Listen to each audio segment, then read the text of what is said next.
in this, you come to Gibbs Rest to sign on with a. There's Eric. Hey, Eric.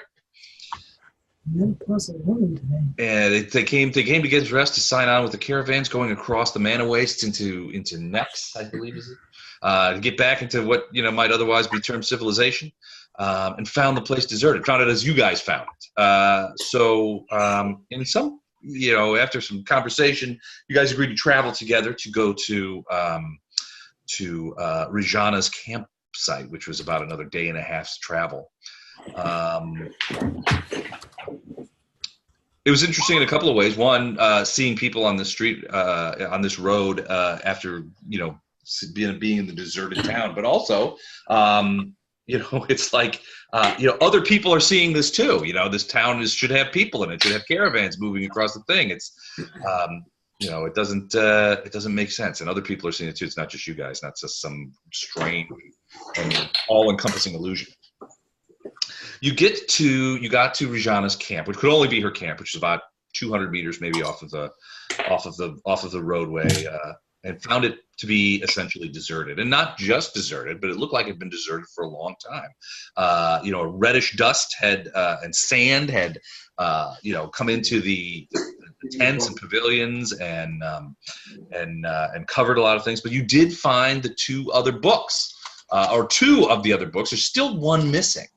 Of Rijanna's researchers. And one of the books, Fiat actually, looked at the back and found an incantation, which in the margins you could see that Rijanna felt that this would activate the stele in some way, and cause some magic to happen. You guys decided to. One thing, real quick. It also said if we read it backwards, it would close it. Right. It was. Yeah. She said she believed that the incantation, if read backwards, would close it.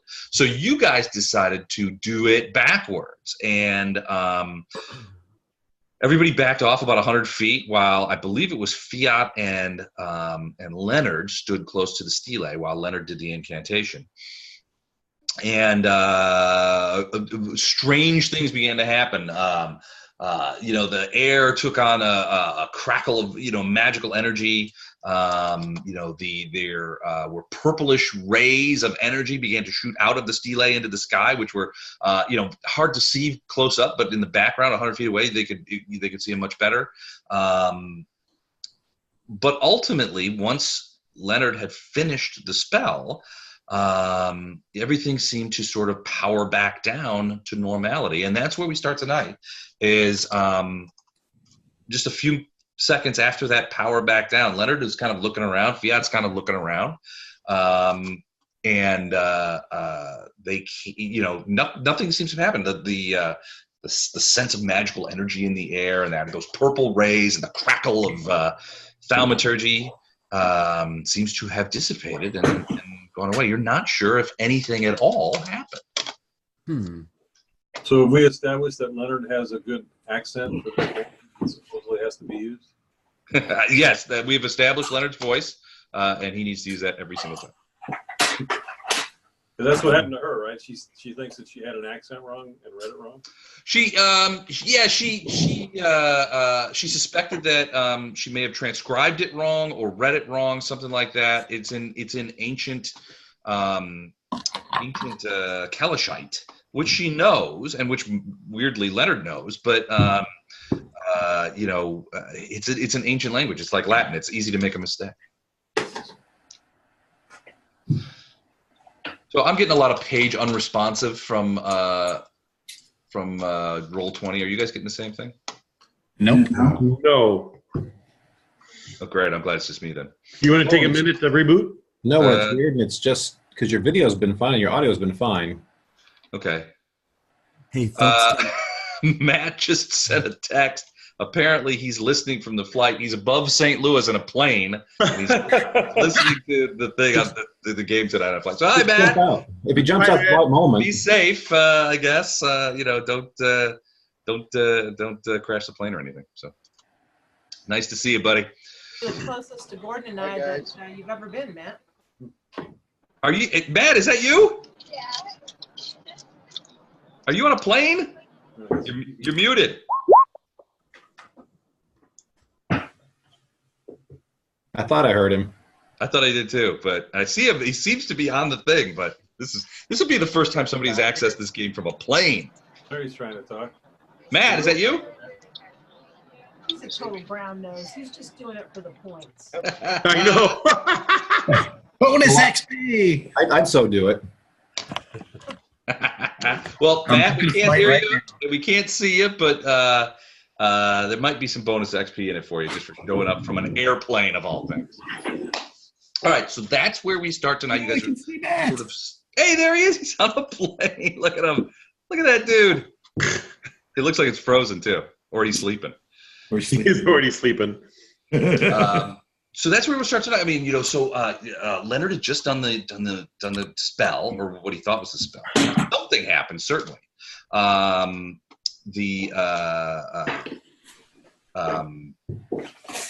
This magical energy seemed to emanate from the stele. There were these purplish rays that shot into the sky. But ultimately, after the incantation was over, it all sort of like boom, powered down. And then, so now you're in a position. What do you do next?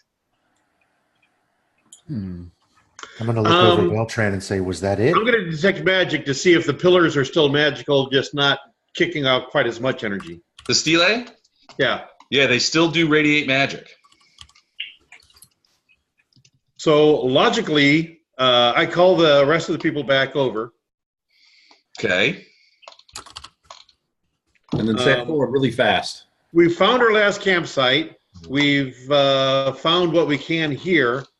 It looks like saying the incantation backwards does have some effect, perhaps to shut down the power.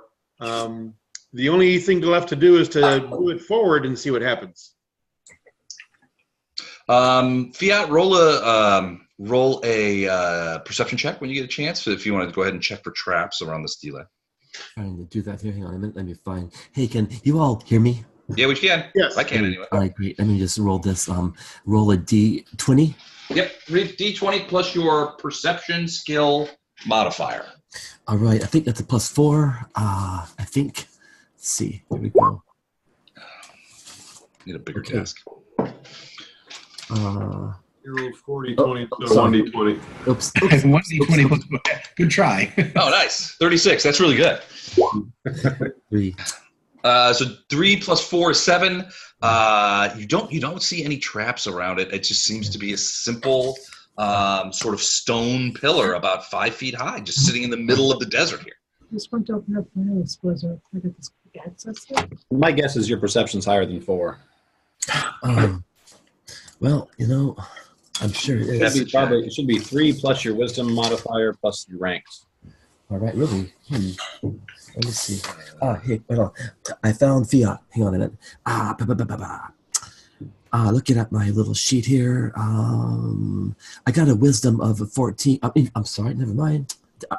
Scratch that from the record. Perception. I'm sorry, folks. Perception. Game's ruined. But either way, it probably won't make a difference with the roll of a 3. Yeah, Right. that was a natural 3. Right. Okay. So he's just so you guys are to chat. So he's using we are above St. Louis Wi-Fi from the plane. What a time to be alive. I'm on a Southwest flight at just about 30,000 feet above St. Louis on Wi-Fi. Good luck tonight. And Dan wrote thanks. So you guys can check him on Zoom group chat. Gotcha. He's definitely getting that bonus XP for logging in from a plane. Pretty good. All right. Just give them participation XP like the rest of us. So. Right. Did you find your perception bonus? It says here. But I'm sorry. I'm Go to reading the this. laptop sheet. It should be on that one. Let me see. I'm sorry, gang. I feel like a rookie here. I am a Pathfinder rookie. Noob. I'm I'm happy to have you. You cover my ignorance. Hold on a minute. Okay.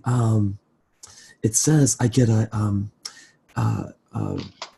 +1 perception to locate traps here. So it Okay, says, but that's on top of your addition. It's in addition to your normal perception. all right. So Like I said, go to your laptop page. Laptop page. And then it's all over on your right-hand side, I believe. Okay. Laptop page. So that's on. Laptop page of the spreadsheet that. Yeah, the spreadsheet. I think he's talking about. On the spreadsheet. Gotcha. All right, hang on a minute. Let's write that down. Well, first of all, I hope that the thing isn't trapped, but I'm going to do my best to not screw it up if it is. Let's say we'll find out if it's trapped. Yeah. We'll disarm it one way or another. Eventually, you guys will find out. Probably. All right. This spreadsheet takes about an hour to load. Okay, it's loaded now, and I go to Skills. It'll be on the right-hand side. skills, right-hand side. Right-hand I side. open this up early and do all that crap before we do this. Yeah. Hold on a minute. Sorry, gang.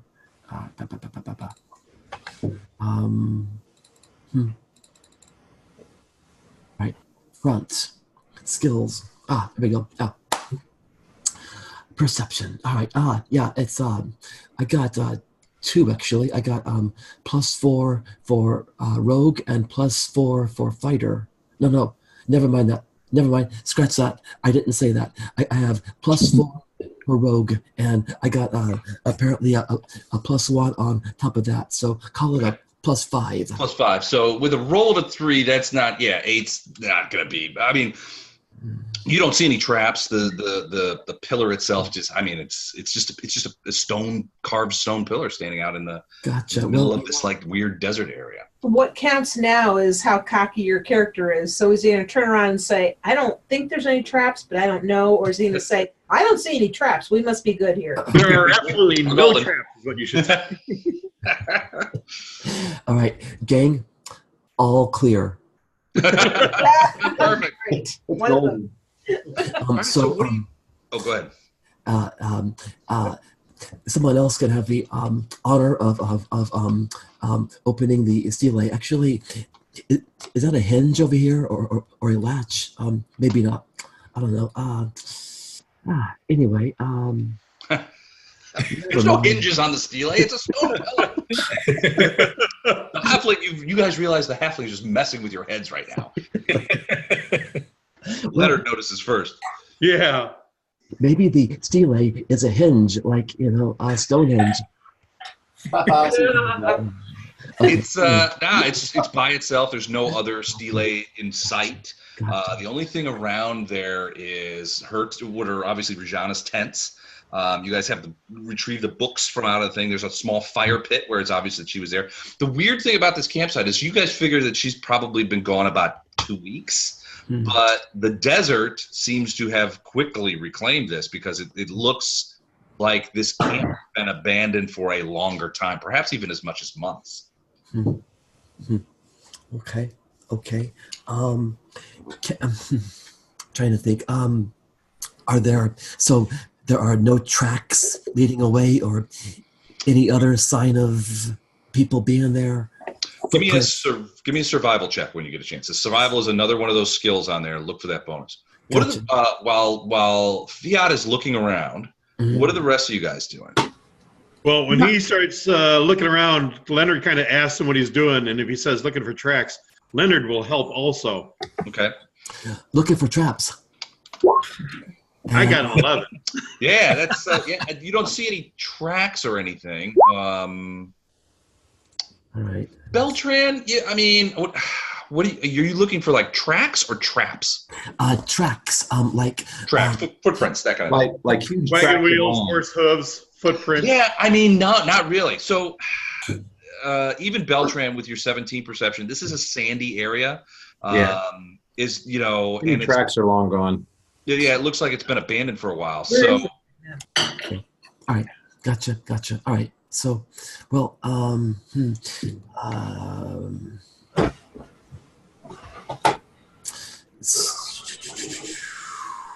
so right. You know what? Then I think what I kind of want to do is go through her books again, and I want to search the books for traps, and B, I want to try to read as much of them as I can. Well, okay, you could do that. I'll need a perception check for the traps, and then the books themselves are pretty big. I mean, these are months and months of work, so there's probably a couple of hundred pages in each one. It's gonna take a while. Yeah, it would take a while. I'm gonna agree with Leonard. If we've done the back and nothing happened, I think the other option is to go forward and see where she went. All right. So Do the rest of you guys are the rest of you guys okay with that, or Is there a rush here? I mean, shouldn't we maybe study these books first and see what the hell is going on before we just start turning on spells that we have no idea what they are? That would be so unlike us.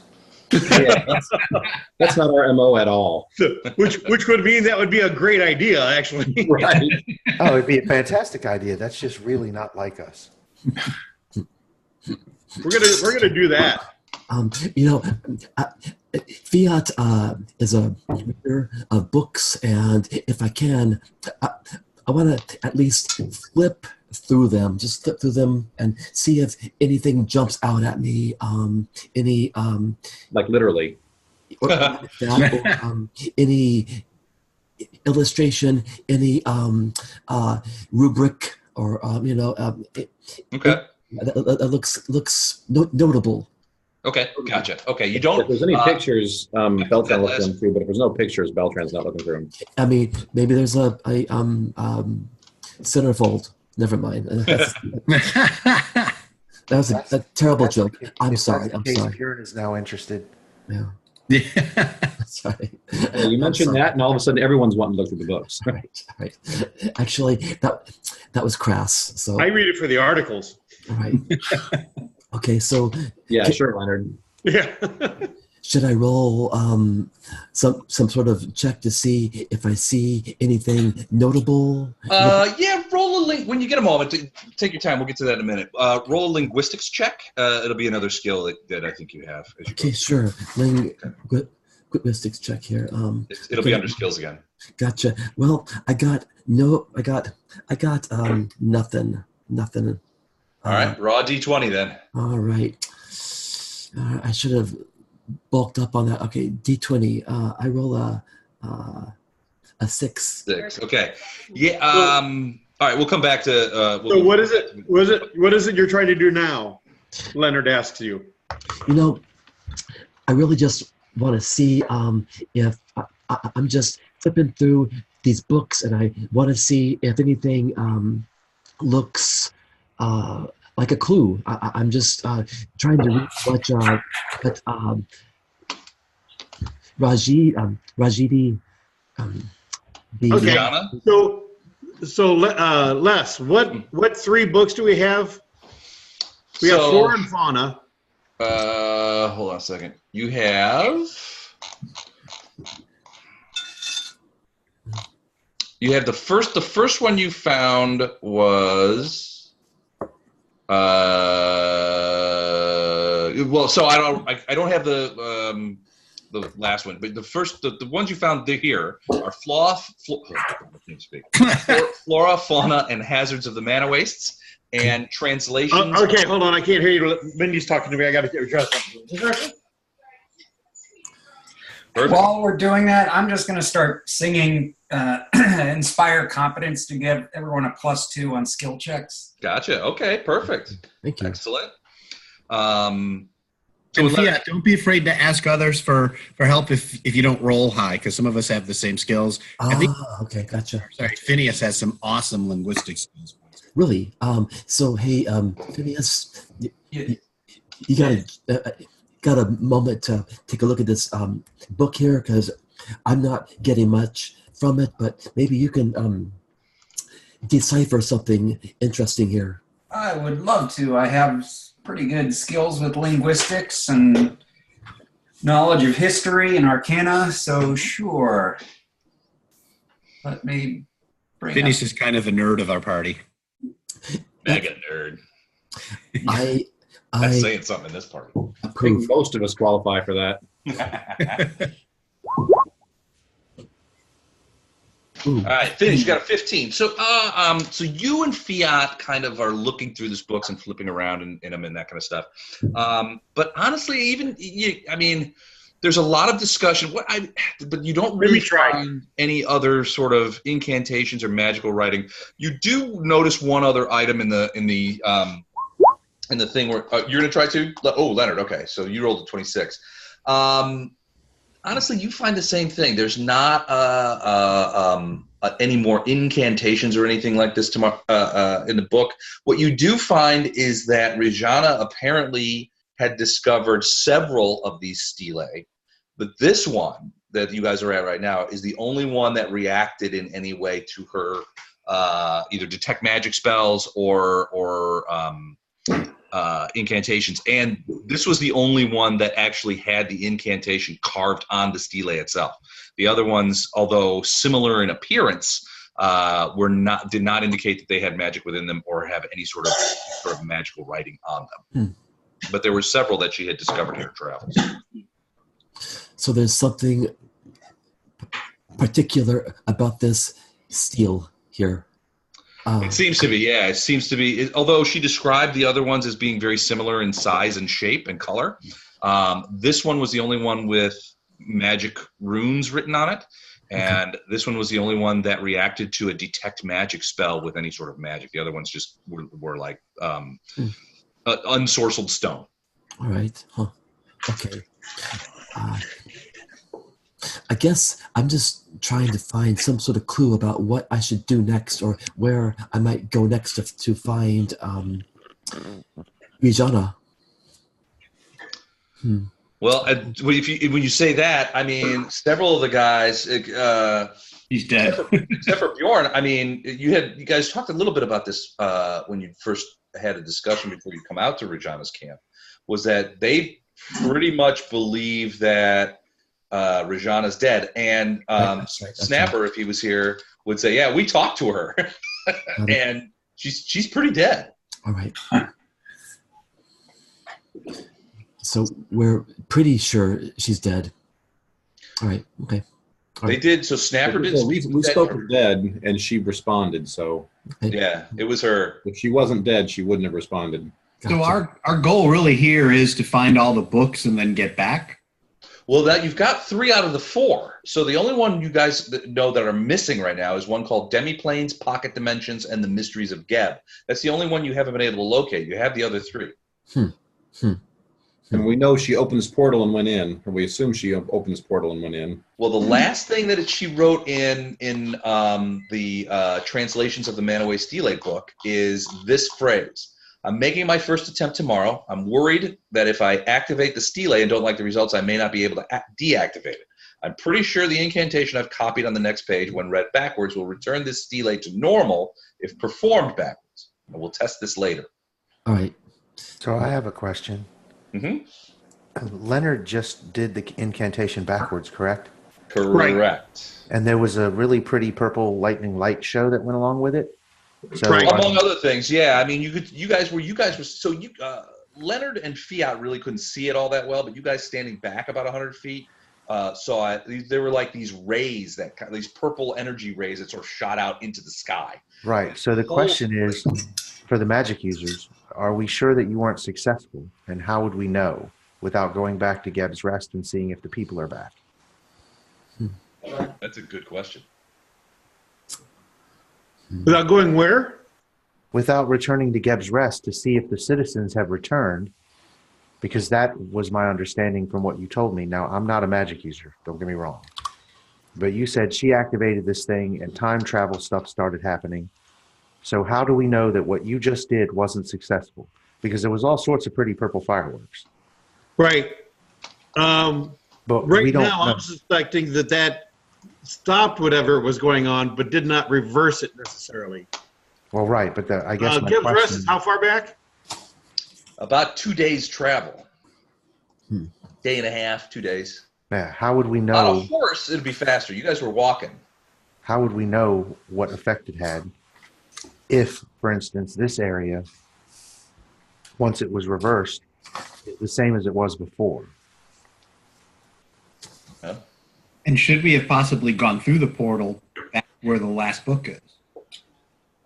Well, I believe if we activate it now, we can continue on to where she went. Yes, but from what you said, she didn't end up in a very good state going that direction. Well, she said it wrong. Even in her notes, she kind of said, I think I said it wrong.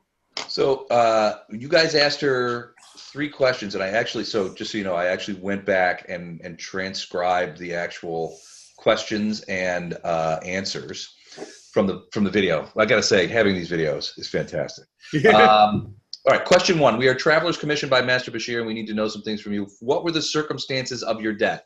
And Rijanna replied, I was performing the ritual, the Kelishite ritual, but I mispronounced the names. Kelish is not my native language. I must have made some sort of mistake, for I was thrown backward in time hundreds of years and found myself among the Gebites on some demi-plane who are planning to return here and make their claim. I ran from them as best I could, but their priest sent me back to this time this year. But because of the spell that was required, I aged every year, all those hundreds of years coming back to this time. And that is what destroyed me. If only I had done the invocation correctly. They are coming to get us, and you must stop them. That was her response to that question. If we do it right, we're going to go somewhere different, right? Hey, We're there's not Doug. Yeah. Yeah, she said, I found myself among the Gebites on some demi-plane who are planning to return here and make their claim. But she also said, I was thrown backward in time hundreds of years. So based on what she said when Snapper did the Speak with Dead, it could be, well, she seems to be describing 2 different kinds of situations. 1 being thrown back in time, and 2 finding herself on a demi-plane somewhere. So if we do it right, we're going to go to that demi-plane, but not 100 years in the back or whatever. Right. That's what I would assume. Okay. All right. That makes more sense.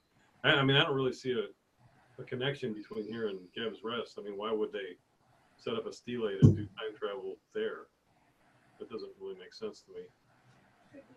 It could have been a fairly wide area of effect, or it could be something that you guys that happened that you guys don't know about yet. Could we be on a demi-plane now and not know? That's a great question. I don't know, Denny. There's 1,000 clerics in this party. Maybe somebody's got some divination spells. Not that kind of cleric. That's my line, bub. Oh, wait, I'm not a cleric, so No divination, no healing. I've got lots of healing. Not very much divination. That's right. You're an oracle, right? Yes. Okay. Oh, a Libby type of cleric. Well, isn't oracles traditionally their job is to divine things? Not this one. Oh, okay. I make things dead, and I bring things, or I keep things from dying.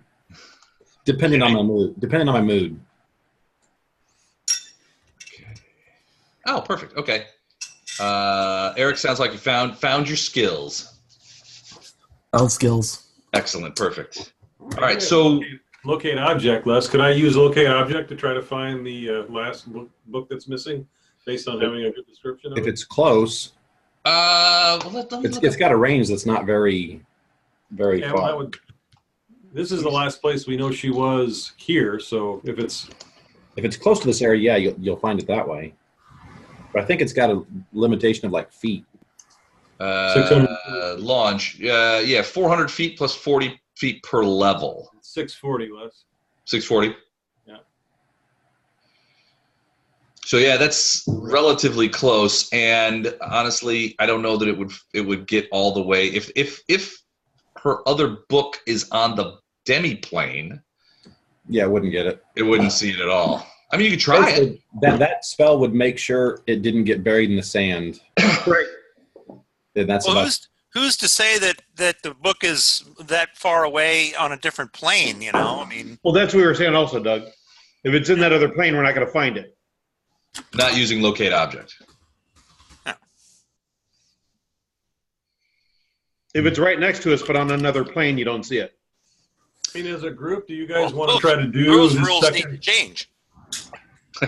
Because our mission was to get the books. Do we want to try to get rid of these other people too, or just worry about the books? Because to me, locate object, we see if the book's here. If not, then we can deal with going to another plane possibly. Let's do locate object. I mean, if nothing else, it verifies, so that's a good thing. Yeah. So let's do that real quick, Les. And I'll do locate object and look around this area. Okay. You find a small twig in the shape of a small twig with a fork in it that you hold up sort of as a dowsing rod of some sort, and you mutter the spell, and you sort of like wave the twig around in the air as sort of an antenna, trying to pick up any vibrations from the object or the book itself, looking for it. But yeah, you do not get any. You don't get any feedback. If it's still on this plane, it's not within 640 feet. So realistically, it's 200 years back in time, or whatever however far she went back in time. I mean, even if we go to another plane, it's going to be a book that's 200 years old. The chance of it surviving is next to nothing. I mean, it's possible, but. Well, so Maybe it was made out of plastic.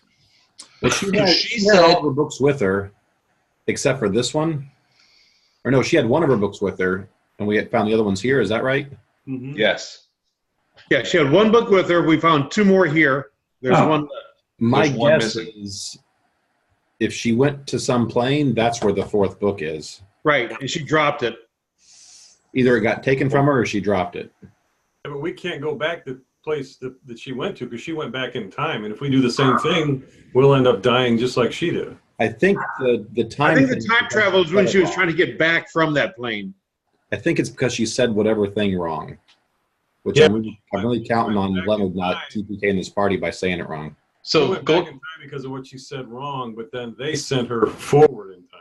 The other They just sent her back, is When what. they sent her back, they didn't have the right spell that would do it without aging. they sent her back to the future. right. But because she had gone back in time, it killed her. If it said right, we won't go back in time. We get sent back. It's just sent back. Right. What her actual words during the Speak with Dead was, I was thrown backward in time hundreds of years, and I found myself among the Gebites on some demi-plane who are planning to return here and make their claim. I ran from them as best I could, but their priest sent me back to this time, this year. And because of the spell that was required, I aged every year, all those hundreds of years coming back to this time. That is what destroyed me. And remember, when you found her body was actually in the well, in the fountain, but it looked like she had been like mummified, desiccated. Right. And whatever spell did something to the inhabitants of the town, because just sending her back would have just thrown a mummy in the well and everyone would still been fine. So there were no inhabitants, except for those weird undeads. Now remember those undeads, which Phineas identified. He recognized them. At least he didn't recognize them, but he recognized that the uniforms they were wearing were Gebite military uniforms from about 600 to 800 years ago. But they were there already, right? Unless they were buried in the sand and catches. They were buried in the sand, but they weren't desiccated anyway. The impression that you got after you kind of investigated after the fight was that they had buried themselves in the sand, so that anybody who came to town they could come upon them unawares. They wouldn't initially see them. Then there's a possibility that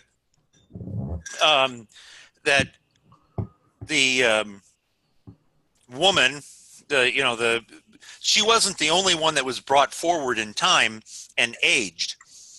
I mean, if these undead were from the same time period that she was sent back into, maybe when she was brought forward, they aged as well, but because they had been conditioned or something like that. Well, an undead doesn't age. They're just undead, yeah. Mm-hmm. Well, that's even that way. There you go.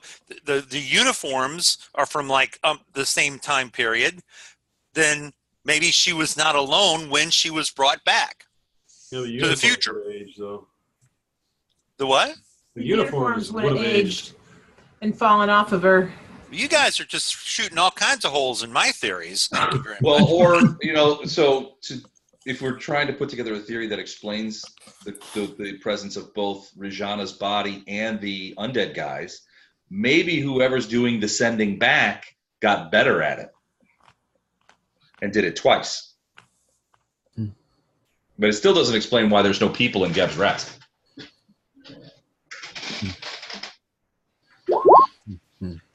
Maybe when she went back in time, maybe she opened up a bigger gate than what was at the Stele, and everybody went back 800 years. Leonard, did you just roll a 30 in Knowledge Planes? Seriously? Yes. Okay. So Nice. what intrigued you about the story is when she mentioned the idea of a demiplane, and you're sort of rocking your head back into the uses of demiplanes, and you're remembering a little piece of history that you remember that talked about how the Nexians and the Gebites before their war were a single people. And their mages were quite proficient in the use of demiplanes and pocket dimensions and things like that. And they were used for storage of all kinds of things. And then the war between the Gebites and the Nexians happened. And that being said, there would be no reason that the information or the knowledge of these pocket dimensions and these demiplanes that both sides had, there's no reason they wouldn't use those in ways to try and beat their foes. In fact, it seems sensible that they would. If they were specialists in these kind of planar excursions, it seems sensible that they would try to use this. I keep wanting to say technology. It's not technology. It's knowledge. They would want to use this knowledge to enhance their ability to fight. So you're sort of batting this around in your head, and you're like, well, how do they do that? How would having a demiplane or a pocket dimension help you in a war against an enemy who also has the same knowledge? Well, hold on a second, and I'll tell you. Okay. What are you doing? Are you looking up something? I'm doing Are you Googling something? Next. Oh, so basically you're thinking, well, maybe they stored some sort of military technology there, soldiers, weapons, whatever, and were trying to maybe use it to, the idea, and your knowledge of the planes is pretty proficient. I mean, you could go in at one place and come out at another, depending on how the thing is. So theoretically, and you're sort transport? of, yeah, maybe they try to use it to transport soldiers or weapons or some sort of military hardware or technology to the Nexians in, sort of not so much a demiplane as maybe a dimensional Amtrak.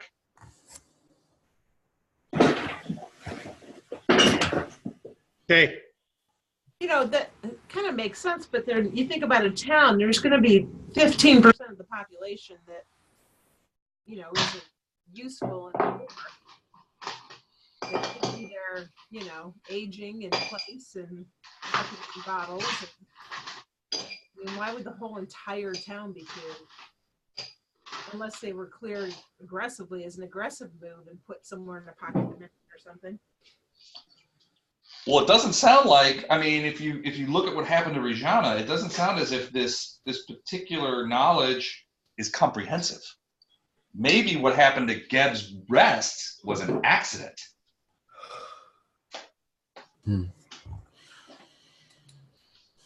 Or maybe there's something going on that you guys just haven't seen yet. You guys don't know yet.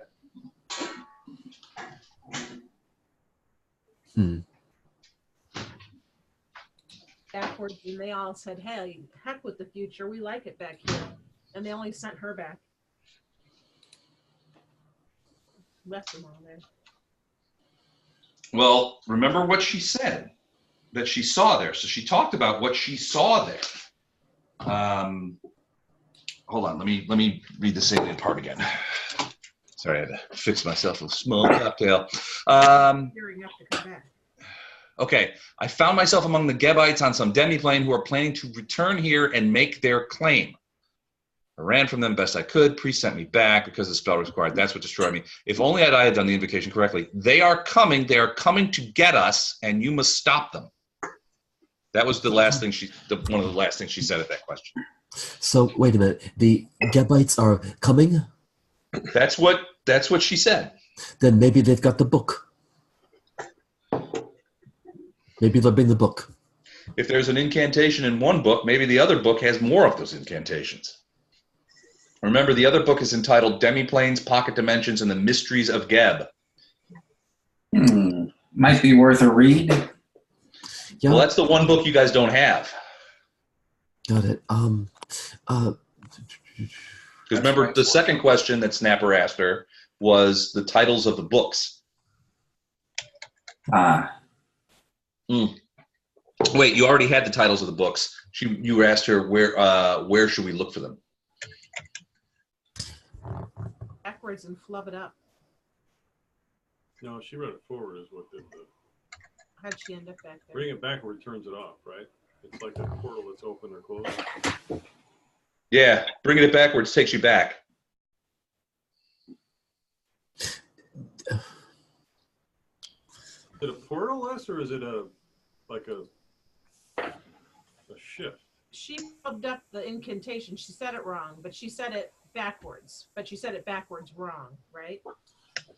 No, she said it forward. She said, I was performing the ritual.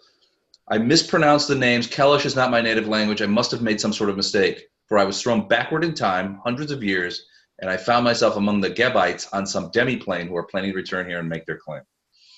It doesn't say whether she was doing it backwards or forwards. How did we know that we had to go backwards? Because she said, perhaps, had I read it backwards? No, it was written in the notes in the book next to the thing. Her notes in the book said, I'm making my first attempt tomorrow. I'm worried that if I activate the stele and don't like the results, I may not be able to deactivate it. I'm pretty sure the incantation I've copied on the next page, when read backwards, will return this stele to normal if performed. We'll test later. And that's the last thing she wrote. And it was dated 9 weeks ago. I don't get is why somebody 600 years ago is going to try to come here. You would think they would try to come to a different place 600 years ago, if anything. I don't know. Maybe they're hoping we've invented a better mousetrap. What Leonard can tell you with his Knowledge Arcana role is that dimensional travel, planar travel spells, and time-related spells are two very different schools of magic.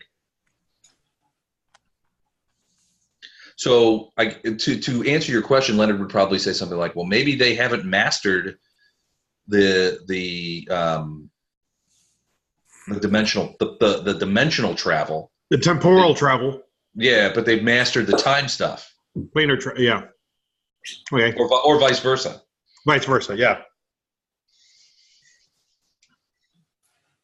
So then the mistake that she made is what caused the time issue. Done correctly would just be a planar shift. Is that what you're suggesting? Potentially, yeah.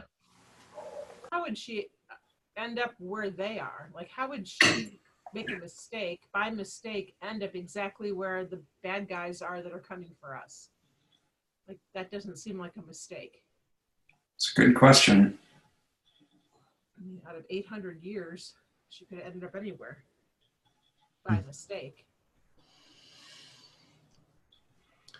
Maybe the stele takes you to a certain place rather than a certain time. And her mistake is what caused the time shift. Well, Bunch they of could have been Gebites. doing this for years and years, who knows? Sounds like something that they've been planning and plotting and But trying. why would the book now be in the right place but the wrong time? Well, it would exist.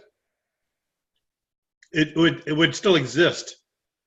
Right, but she took it to the wrong place. We can't get back to where she took it, right? She took it at the wrong time, didn't she?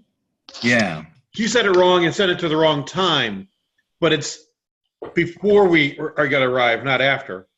So let me do a knowledge of history and just see, maybe the book found its way through time and it's in some library somewhere.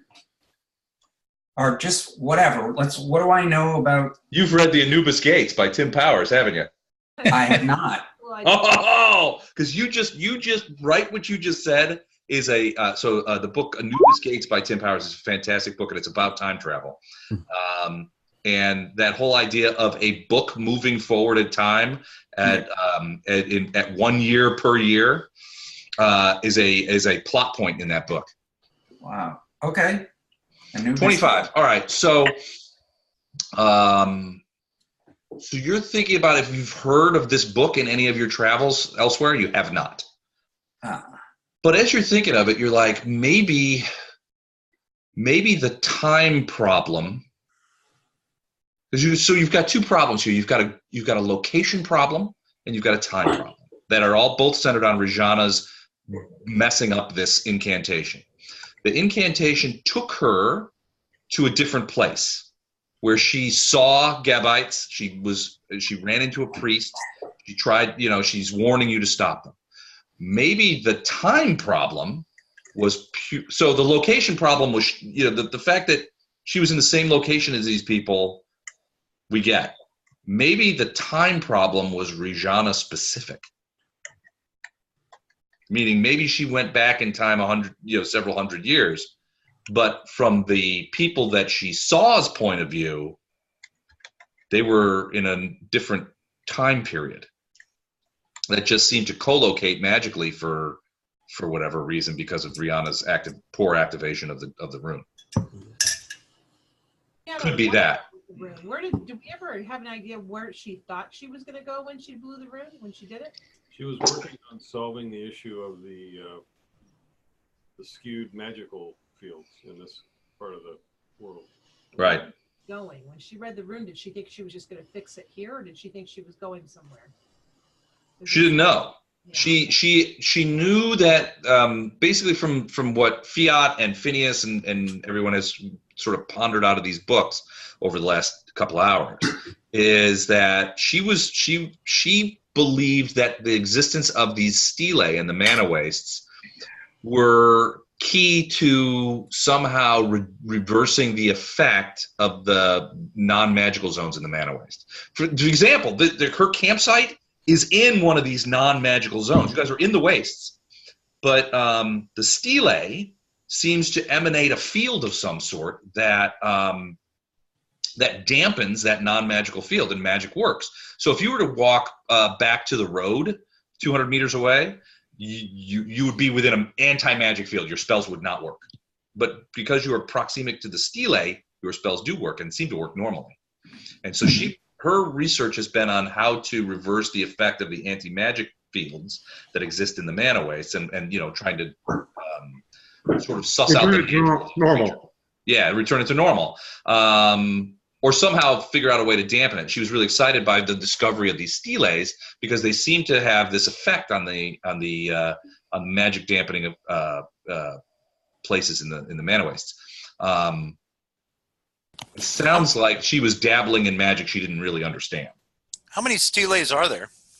She mentions upwards of a half a dozen that she had discovered at various places throughout the mana waste. Now, some of the closest one is probably, at least based on the indications in her books, the closest one is probably about 60 miles from here, deeper into the wastes. But she did write that this is the only one that radiated magic in any way.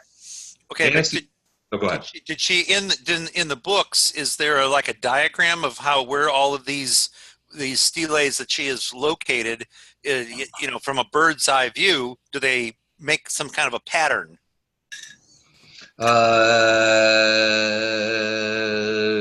Give me a perception check.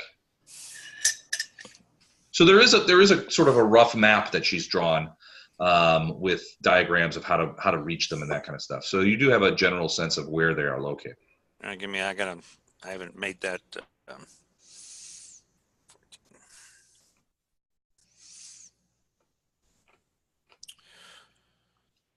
What was the thing called in that world wound, Les, with the that makes the barrier? 27 on a perception check. The ward stones? The ward stone. 27 on a perception check. You're looking at the positions of these things, and basically what you're looking at is a sort of a rough hand-drawn map of the mana wastes with the locations and markers and various kinds of things. You do not see, based on the knowledge of magic and in your case divine magic that you have, you do not see any pattern. It doesn't form a rune or a letter or anything like that you could tell. They seem more or less randomly placed.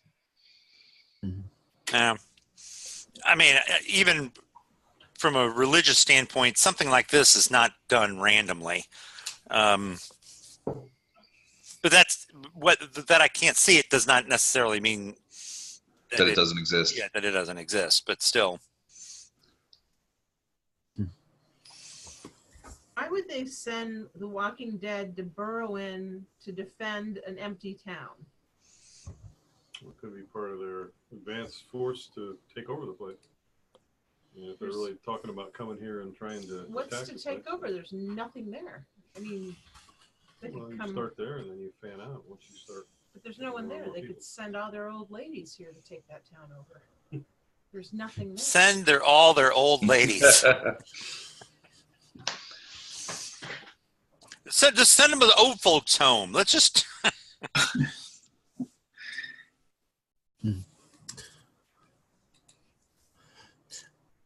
I wonder if there's something back at Geb's Rest that we're missing.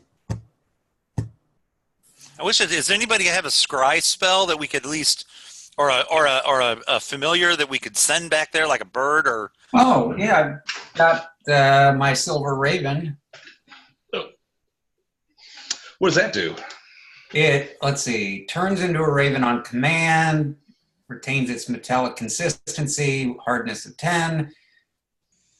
That's another discussion. Another command sends it in the air, bearing a message just like a creature. If not commanded to carry a message, the raven obeys the commands of its owner, although it has no special powers of telepathic abilities.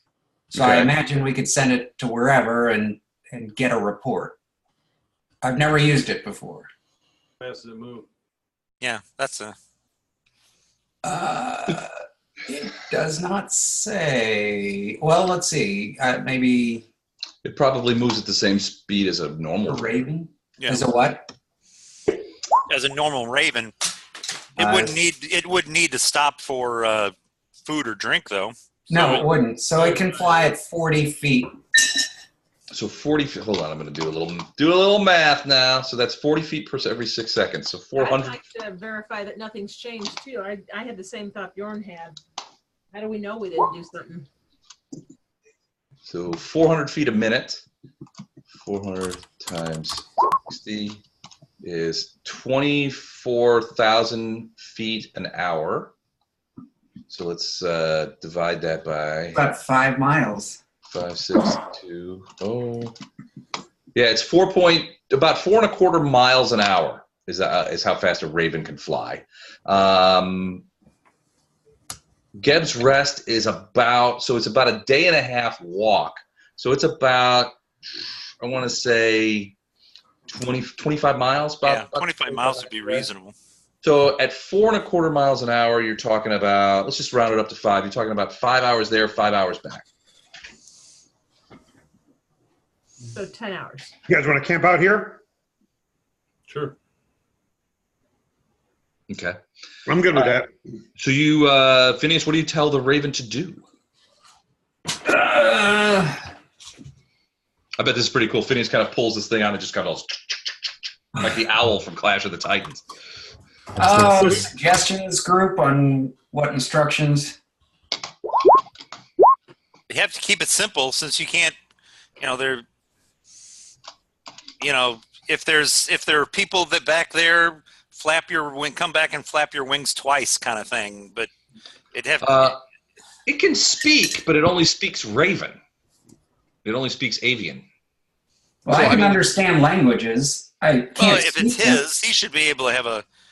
Yeah, but it can't speak telepathically. I mean, what's the point of having it? There's got to be value to it. He's got to be able to talk to his own familiar or his own magic. It's a magic item. What's the point of it? Send messages. Yeah, tie something to it. Yeah, that is a point. Yeah. Yeah, it can follow instructions.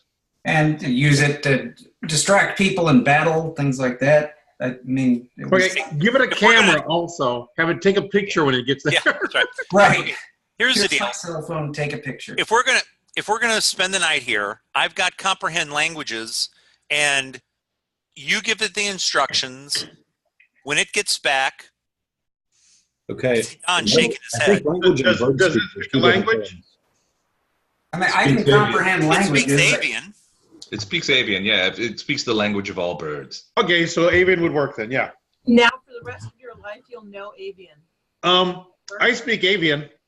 Do you really? Yes. Get out of here. I speak all elemental languages. Elementals. It's not an elemental. Avian's not elemental. Avian's Avian birds. is air element. Or an air elemental. Air elementals and birds speak the same language? Wow, okay. Apparently. All right, I can kind of see that. Bird speaks avian. I speak avian. Well, I mean... All right. No, then you don't need my spell. That's fine. I mean, seriously, save the spell, but I didn't... I can't. What I'm having a hard time is envisioning is a large, giant air elemental, a whirlwind going around, going tweet, tweet, tweet, tweet, tweet, tweet, tweet. I find that hard to believe. Also, it's probably like birds. The birds who speak avian are probably doing that whole tweet thing just for our benefits, like cats meowing. Cats don't meow at each other; they meow because they think it's what we want to hear. The raven can also say nevermore. Nevermore. Yeah. So, and ravens are pretty smart. So yeah, they are. All right, so you send the raven. It takes off. Now, what are you telling it to do before it takes off? Like exactly. I forgot. What are we trying to do? We're going to look at some. Just see if there's anybody there.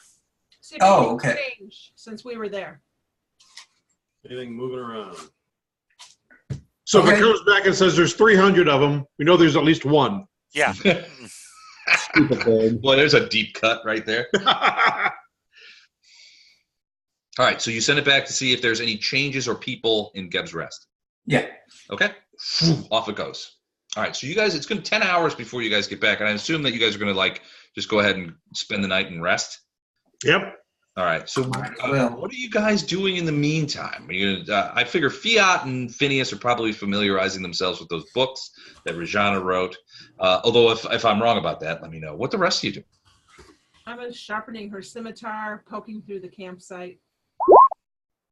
Looking Okay. for anything of interest. Yeah, Nolan's gonna look around the place too, search stuff.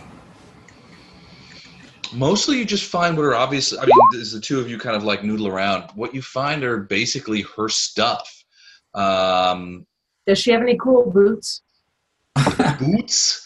Not that would fit you. Rijanna was a small Kadiran woman, small of stature. Just But she, though she be small, she be fierce. She did a lot of like camping and traveling equipment, sort of knocking around, all of pretty good quality. There's some food that is long since gone over, that kind of stuff. It's basically the remnants of a campsite, and the campsite of somebody who's used to being on the road all the time. Remember, this is a woman whose primary objective was gathering scholarship and traveling around, investigating things. So, I mean, a lot of her gear is designed for long-term, outside of town activity. No evidence of compatriots? No evidence of patients. It looked like she traveled alone. In fact, that's what Bashir told you before you guys left, is that she typically traveled alone. She enjoyed it, and that she was quite competent at defending herself. And that he was, he did not necessarily, he wasn't so, when you guys sent you, he wasn't so much worried that she had been accosted or attacked in any way. He was more like, he was like, she's probably fine. Just, I want you guys to go check on my investment, essentially, which were the books. Because she hadn't reported in properly. He figured she's probably just, she's doing something else. She just got preoccupied, or, maybe she's in a position where she can't call back, can't send messages. Just go there and check her out, make sure she's okay. It was supposed to be an easy job. Well, and technically it has been easy. Head back and just say we didn't find the last book. Technically, well, you guys got. I mean, you've already had one casualty. Kazir begs to differ on the easy. Underneath the gravestone by the side of the road, you guys said. I was like, hey, wait a minute, what about me? Bastards. Yeah, Kazir would beg to differ that it's been an easy trip so far. All right, so you guys just sort of like hang around. And 10 hours later, you see in the distance the glint of silver, something metallic in the air. And soon Phineas steps up. That's nice, Mike. Steps up and he puts his hand out, and this metallic bird comes and clamps back down on him. Phineas, you do not speak avian, do you? No, but I can comprehend languages. Okay. But since we have someone who speaks avian, why not? Yeah, so I guess you motion Leonard over, and then you tell the Raven, who understands you perfectly, what did you see? The Raven kind of looks around and says, I overflew the town of Geb's Rest several times. Does he say it in like an old English accent? Overflew the old place a couple of times. No, we meant English accent. Or a Cockney. My English accent is perfect. Actually, he's got like a bird voice. It's like, I overflew the fucking place a couple of times. Basically, he says to you guys, I saw no people. I saw no movement. Nothing moves in the town of Geb's Rest. Okay. Right. So whatever you guys did here, it didn't bring the people of Geb's Rest back from wherever they are now. So we have not moved in time. As far as Correct. you can tell, no. Right. I mean, it's, Well, that's not true. It's 10 hours later. oh, Wait, what? Zap. Right. that would be bottle cap worthy if I gave out bottle caps in this game. I mean, as far as you know, honestly, and you guys, the idea that you guys have, well, I don't know, they were with you. So, I mean, I guess it's possible that you guys have moved in time, but outside of the 10 hours, but as far as you know, you haven't. Okay. You hadn't as of yesterday when Fiat and Bjorn showed up. Right. They're from your time. Leonard proposes that I cast the spell, that he cast the spell as written, and we see what happens. Without mispronouncing anything. Without mispronouncing anything.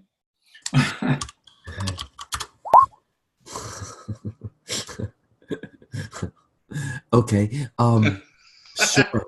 Let's cast a spell on a magic steel and see All what right. happens.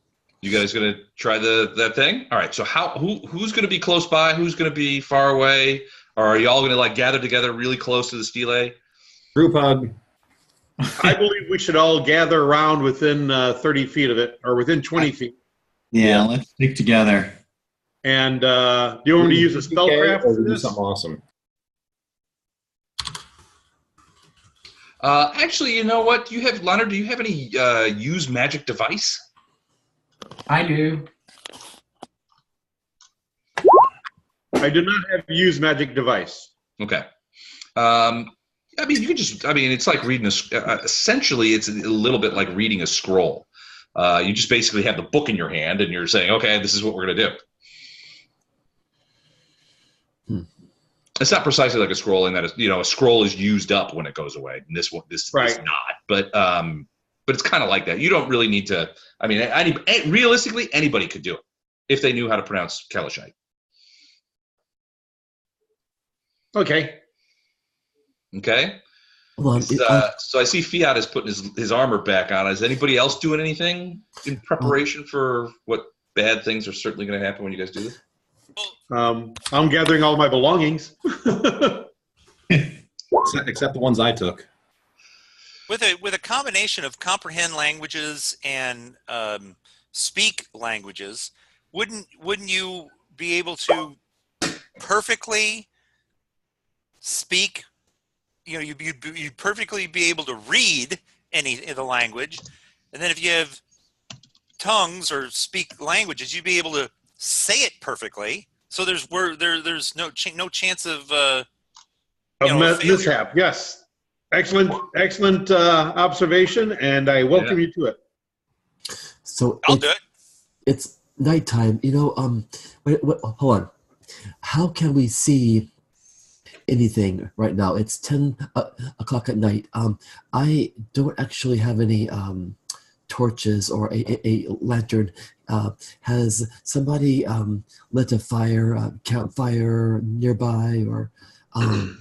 It's several hours after sunset, so I'm assuming that somebody would have lit it. There was a place where it was obvious that Rijanna had made a fire, and so it would be fairly easy to do that. In this case, you guys are sort of out in the wilderness, and the stars and moon are both out. It's a 3/4 moon, so it's pretty bright. Maybe not reading bright, Okay. but it's not like pitch dark here. Okay, cool. All right. All right. Okay.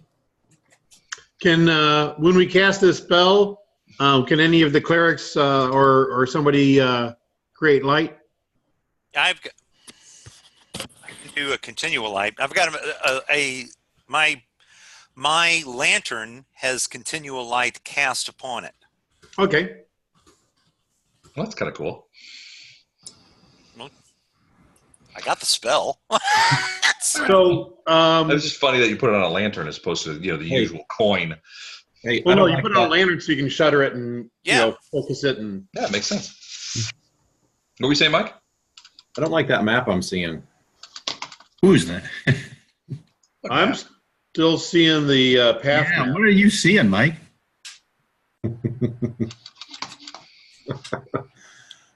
Thank you, Mike. Yeah, thanks, Mike. Hold on. There we go. All right, Mike, I'm going to do a little thing here. Any changes? I can still see it. See what? Well, I can see it now. Now that I'm looking for it. Oh, God. Always something with this shit. Hold on. All right. You're sharing your GM one. Yeah, I don't want that. I don't You want do to. not. All right, one more time. Any changes? No. All right, here we go. We're back in business. All right, sorry, I was sharing the wrong screen. Okay. For no particular reason, I'm going to start casting a bunch of spells. And I'm going to have my bow out with an arrow in it. For no particular reason. Just to flex. This is why I'm the world's okayest. Not the world's best. Not the number one. Realistically speaking, if they say we're going to activate this thing that will most likely move us to some other plane of existence, We probably would be getting ready. I'm going to have the sword and shield ready anyway. Yeah. Okay. Same for most of the rest of you, or are you guys like taking off your armor, putting it in the tent, and saying, "I'm not going to need this. It's so hot." I'm going to take off all my armor and curl up in the fetal position and just close my eyes. Perfect. Okay. Kazir tried that. It didn't work very well. It didn't work very I well. sleep in my armor. Sleep in my armor. All right. So who's reading the? I'll let her out. Who's reading the spell? Apparently, Don's letting her out. So Who let the dog out? Oof, oof. That was going to be. I think that was Don gonna be is. Doug, right? Dog let the dog So, out. Doug, are you reading the spell? Because didn't he have the spells to make sure that there were Doug's no reading it with linguistics. interrupts? No, I can't. Tongues is a 4th level spell, and I'm not high enough level for All that. right, so question, you Okay. said use magic device is something that could be done? That could work. Yeah. Because I've got a plus 11 on use magic device. But Okay. I don't know anything about Kelith. Kellish, whatever the hell it is. It's all that just proves your point. You want me to do it? Exactly. Leonard, you want to do it? I'll do it. All right. All right. So Leonard begins to read the incantation very differently from what happened last time. There doesn't seem to be any reaction from the stele. Leonard, you get about the incantation itself takes about maybe a minute and a half to read in its entirety. You get about halfway through it, and there still seems to be no reaction from the stele. And everybody's kind of looking around because the last time you guys did this, in the reverse thing, it was glowing. There was the crackle of magical energy in the air. These rays were coming out of it. None of that is happening this time. It seems to be quite a disappointment. And it's only when Leonard reads the last Yeah, I was going to say, I had to word. finish this thing. I don't stop. Nothing happens. He reads it all the way to the end. He finishes the last syllable of the syllable. It's been a long day. The syllable of the last word, when suddenly you see, the first thing you see is all the lights go out above you. All the stars, the light of the moon disappears. You look down, and it seems like the same sand, but you can't see the fire pit. You look around, you can't see the tents are gone. You guys are all there, but everything else is gone, and it's much darker because the fire pit's not there. The only light that you're getting the moon's is from not Snapper. there. The stars aren't there. Right. So the only light you're getting is from Snapper's lantern. So he kind of plays it around, and all you can see is desert sand. As much as that light plays out in 20, 30 feet away. I can see 60, and so can Snapper. In the dark? Yeah. Give me a perception check.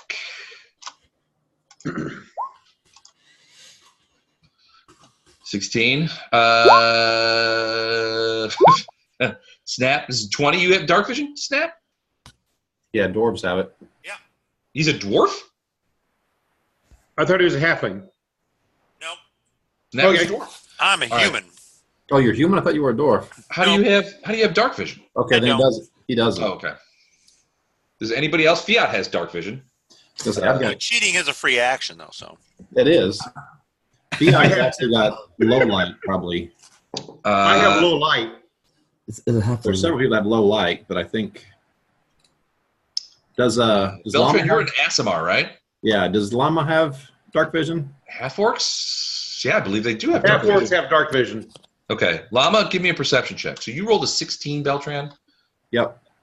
Yeah, I think halflings have low light, as do Half elves and elves. elves. Yeah, and I have low light. Okay. Well, if you have low light, go ahead and give me a perception check as well. Hobbits have low light, not dark vision. Okay. Half orcs can't roll either. They do have dark. Question. My perception. I'm looking at the laptop tab here, and under skills, I got perception 13.1. What does that mean? 13. It's probably plus 13, and you get an extra one when you're looking for traps. All right, Yep. great. That's exactly right. Yeah. So, So it's plus 13. So if you want to roll a perception check real quick, D20 plus 13. Wouldn't it be on the front page? Actually, it's plus 15 because I'm singing. Oh, sweet. Oh, that's right. 15 because he's singing. He's Add two of started with those to that the- competence thing that he All does. right, all right. Sing, brothers, sing. Here's my roll. 14 plus 15 is 29. All right. So you guys find yourself in this dark space. You don't. The weird thing is there's no sensation of movement or anything. It's just like everything around you has changed, but you have stayed exactly the same. And you guys are sort of looking around, and the humans are like, I can't see anything. What do you see? And Fiat, you kind of like squint and look off in the distance at the sand outside of the range of the lantern, and you see what looks to be the sand moving a little bit, maybe 30, 40 feet away. And as you're looking, you sort of squint and you kind of grab onto Phineas. You say, "What is that?" And Phineas, you're squinting. You guys are both looking, and you see what looks to be something like a humanoid creature sit up in the sand, and the sand come up and then start to sand up. And then next to him, another one sits up. And they stand up and draw what looks to be some kind of weapon and begin to advance on you. Okay. Unless if it's within 60 feet, I can see that like everyone else sees daylight. So Right. Well, they were buried in the sand. Now we can see it though? You I'm can just see. saying, if I see that within 60 feet of me, I'm going to call that out immediately. Well, now they're within about 20 feet of you guys. Let's roll for initiative. Yay. Yay. So what you guys, now that you see it in the various, now that you know what to look for, you're seeing all around you, behind you, and so Nolan's like, they're back here too, and they're off to the side. You see several of these creatures coming up out of the sand. All right, hold it. Ow. Snapper rolled a natural 20. Good job. Something Yeah. you don't see every day. Last top one was Leonard at 12, then Beltran at 14. Okay, hold on, sir. And Llama got a 20. What's up there? Oh, So I didn't get a Beltran's 24. I got a 12. Holy cow! Nolan got the 20. I got a 9. Oh, Beltran, you had the, no, Bjorn had it. Okay. 20s were rolling, Gordon. Bjorn and Beltran both had 24s. 24 is actually, yeah. All right, so let's. So Beltran has a 24. You have no ads for your initiative. What's up with that? Phineas 18. Is that right? Yep. Lama, is that your 9? My 9, Nolan's 20. Okay. Sven with the 20. And by the way, that's a 24 for the first round. Okay. Why? That's that ability I picked up. Oh, right. Snap, also 20. You don't have any bonuses to your initial? No. Okay. And I have, my dex is 10. So somebody's got to have a better dex. You guys got to have a better dex than I do. It's all right. Fiat, what did you get? What did you roll? All right, here we go. Rolling now. Okay, initiative roll. 3 What's your initiative bonus? It's probably pretty good, but plus 4. okay, so 7. So yeah, you get kind of caught unawares, bottom of the order. All right. These guys, my guys are. You're in good company with me.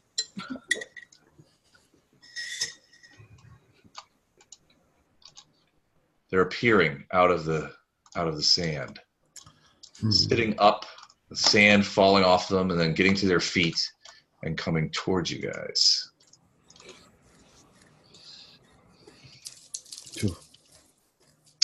And moving forward, you hear one of them say, "What the higher?" and they run towards you. Like some sort of command. They run towards you, charging into the attack. I say did not. So do I understand? Do any of us understand their language? I don't know. Give me a. Do any of you speak Gebite? No. Probably not. No. Okay. But we can understand. Well, I need to cast a spell, so never mind. Well, if you've got linguistics, you might be able to puzzle it out. Okay, I do. All right, go ahead and a quick linguistics roll. All right. Who's missing? Isn't there 9 of us? Matt. 26.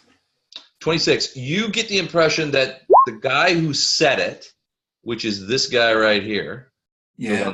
the one next to Beltran, was some sort of leader, and it was like a military command. It was given in that same sort of clipped, sort of like, at them, that kind of thing. Got it. So I'm going to shout to everybody, aim your arrows for the leader right here. He's the leader. All right. They have scimitars. All of them have scimitars and spears in their hands. Well, some have spears, some have scimitars. You can see the ones with shields, those have scimitars, the other ones have spears. But they're short spears. They can use them close up. They're not long spears. All right. So spear guy is attacking Nolan. Let's see. What's his bonus? Initiative, I'm going to lean over to Bjorn and say, see, the talking never lasts long. Then we get to play. All right. 25 to hit? Yep. Okay.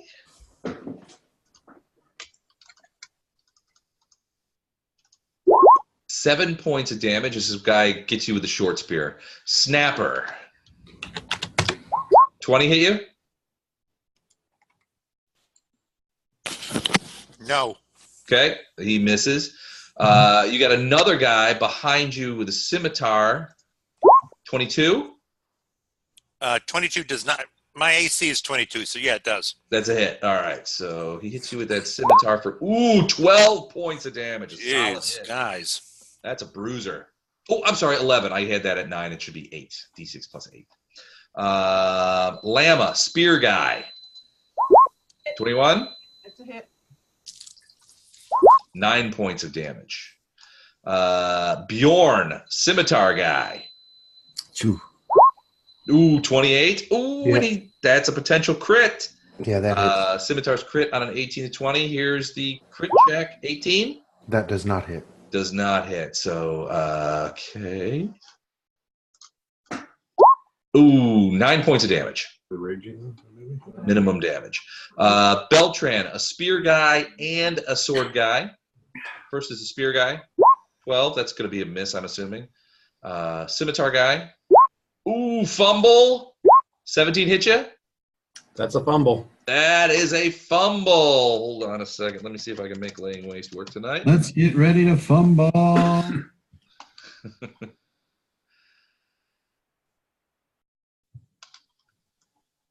I hate that the crit generators do not work anymore. It just pisses me off. It's such a good one, too. All right, let's see what we can do here.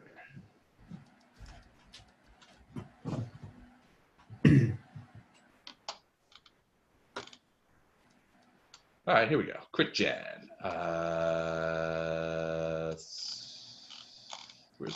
Where's my fumbles?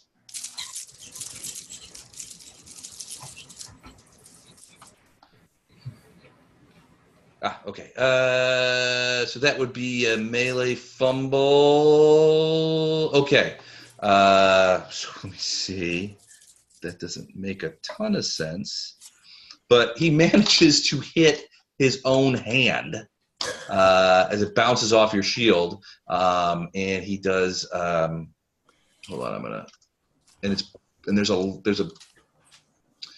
a lot of blood coming out of it, so I'm going to go ahead and put that on there, and he's going to take damage. Okay, and then Sven, you got a sword guy on you. 26 hit you? Of course. Ooh, max damage, 14 points as the guy nags you with the slashes at you with the scimitar. All right, those are my guys. They come up just out of the sand.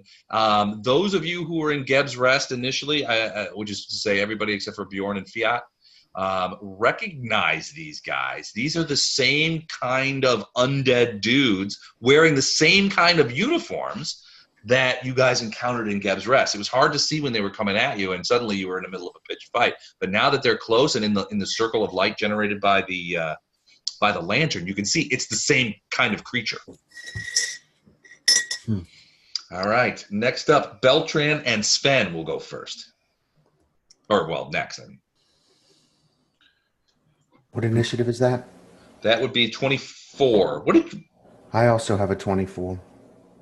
Why are you not on my list? All right, you two. So I'm going to attack the guy in front of me. Okay.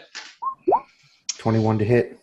21 to hit will hit. 17 damage. Points of damage. Solid hit. Your weapon just goes smacking into him. And this is a what do you use? A sword? Longsword. Longsword, so slashing weapon. Okay, bang! You chop a pretty significant piece off of this guy. It's actually like a piece. You hit him and sort of turn your blade. You hit him in the rib cage and sort of turn it, and as you're pulling it out, like a piece of like this creature's torso, about the size of a small watermelon, comes popping out onto the floor. There's this weird ichor is kind of running down his his side and onto his kit, but he doesn't seem to be slowing down at all. Okay. Okay, so that's you, Bjorn. Beltran, Sven, what are you guys doing? I'm going to try an acrobatics check to avoid an attack of opportunity. Mm-hmm. So it is CMB +5, I believe. Are you passing through them or are you moving away? Moving away, I'm going to go through this square to here. Okay, so you're kind of like doing a little hook. Yeah. So that's not CMB +5. I think it's just CMB is the difficulty. Let me find that.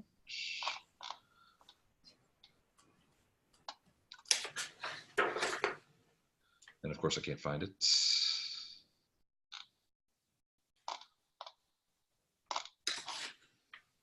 Okay, go ahead.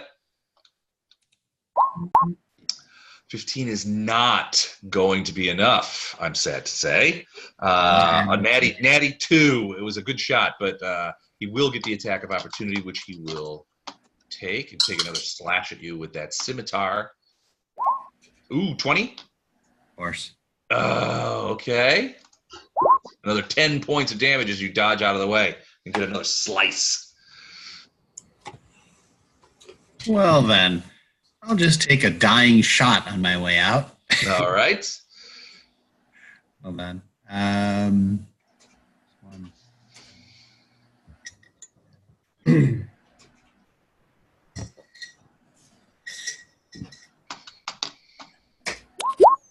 24 will hit. Boom. As a reminder, this is magical damage. Okay. 9 points. So yeah, the arrow sticks in his shoulder and seems to, it sticks in there, but it doesn't seem to slow him down. He kind of looks over it and kind of pulls it out and throws it to the ground as he continues to make his way towards you. All right. Beltran.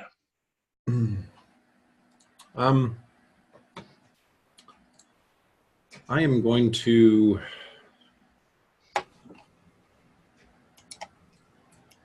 burst to harm undead. Okay. They're all within 30 feet. They're all within 30 feet. Yeah, absolutely. So that's a will save. So we'll save at DC. Hang on. Pretty much takes away our opportunity to verm any one of them. That's what I was making sure. The DC is 16. 16. Okay. I'm going to go from top clockwise. So starting with this guy right here. So first, no. He takes 13. Second, no. Third, oh man, none of them so far. Fourth, my God. Fifth, finally. All right. This guy takes only 7. Is it 7? Yes. All right. And then the next guy, what did you say the DC was? 16? He made it. Yep. He made it. So he only took 7. And then the guy who hit himself, yeah, obviously problematic for him. And then this guy, he made it. So another 7 points. It's the guy that Sven shot. So everybody else takes 13? Yep. Okay. And then I'm going to switch to my dagger and fight defensively. Okay. There's no way I can use a bow with 3 guys around me. No. And I've got casters behind me, so if I moved, they'd be just in worse trouble. So.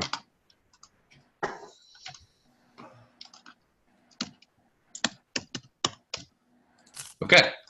Cool. So that's the power, energy power. You can see them sort of rock back a little bit. It definitely tells you that they are undead, but they are. They seem to be coordinated. They're not acting like undead. They're talking to each other. Well, I mean, they're taking orders from a guy, and they're moving fast. They move like warriors. These are not your average undead guys. No undead we've faced has been average undead. Sorry. Can't help myself. All right, Nolan and Snap. At the educated undead. Yeah, that's the most dangerous kind, All right. Nolan and Snap are up next, then Phineas, Llama, and Fiat. I'm gonna. Snapper's gonna burst to hurt undead. Oh, okay. DC of 15. 15, all right. Okay, 10 pointers. All right, so again, I'll start at the top. DC of 15. Made it. Made it. Damn. Made it. Whiz. Damn. Made it. Missed it. Let me do that. I'll just do him right now. Next one. Made it. Made it. Missed it. That's the one, and that's the one that that Sven hit. So this guy's looking a little worse for wear, Sven. The rest of them get 5 points, or lose 5 points.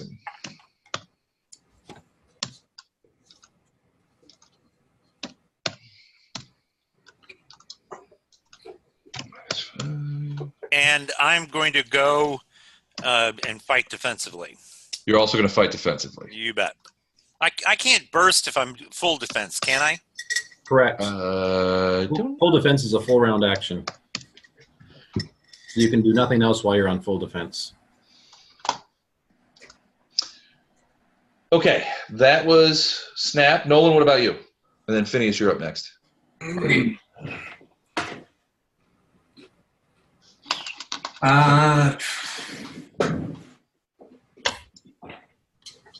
Guess I'm going to do the same thing, Les. Where am I? You are. Where are you, Phineas? I must have rendered myself invisible. Yeah, there's somebody missing because there's only 9. There's 9 of us and there's only 8 icons, so I know somebody's missing. Must be him. It must be Phineas. I must not have grabbed him. Phineas didn't come with us. All right, let me find you, Phineas. I'm rifling through their things back at camp. He's the lone survivor. He lived. Freaking out the centerfold. Where is Phineas? You didn't put him on there. He's not on any of my maps now. My name's Phineas, not Waldo. Oh, there he is. That's why I didn't get. Okay, hold on. Is he behind someone? Yeah, he got behind someone. Hold on a second. Hold on. Behind all of you. Put him in a flanking position. That's not a flanking position. I'm gonna put him like over here. That'll help him. No. You guys all came as a group, so I'm gonna put him where Nolan was. So Nolan, you slipped over a 5-foot step over there. What are you trying to do there? First, DC 13 negative. So you're bursting against undead too? Yeah. 12 points. Is that the burst? Yep.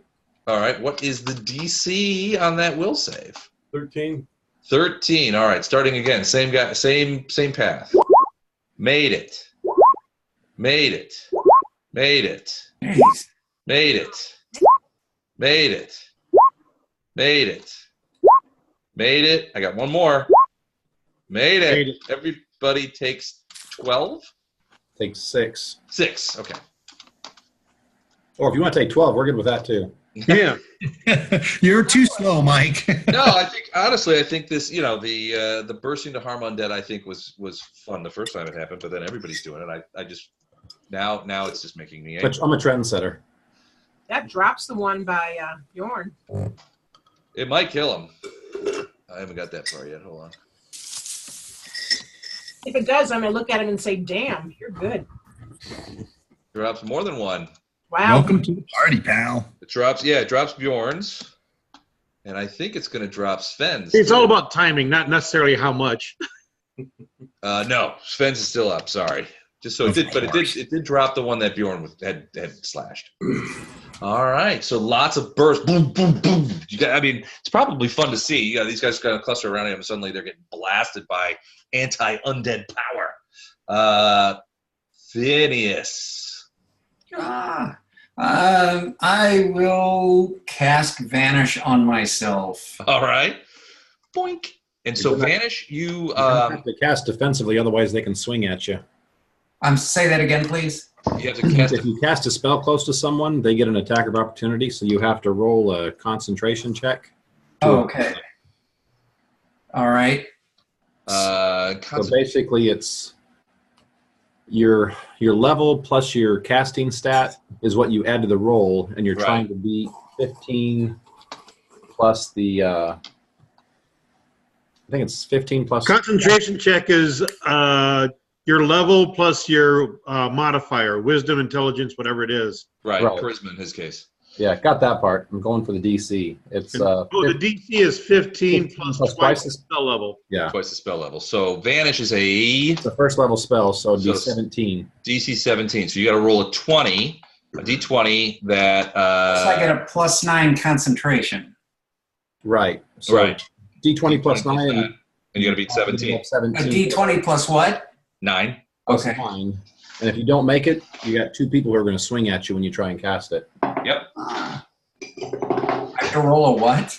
A D20 plus 9. The DC. No, but what? You got to roll an 8 or better.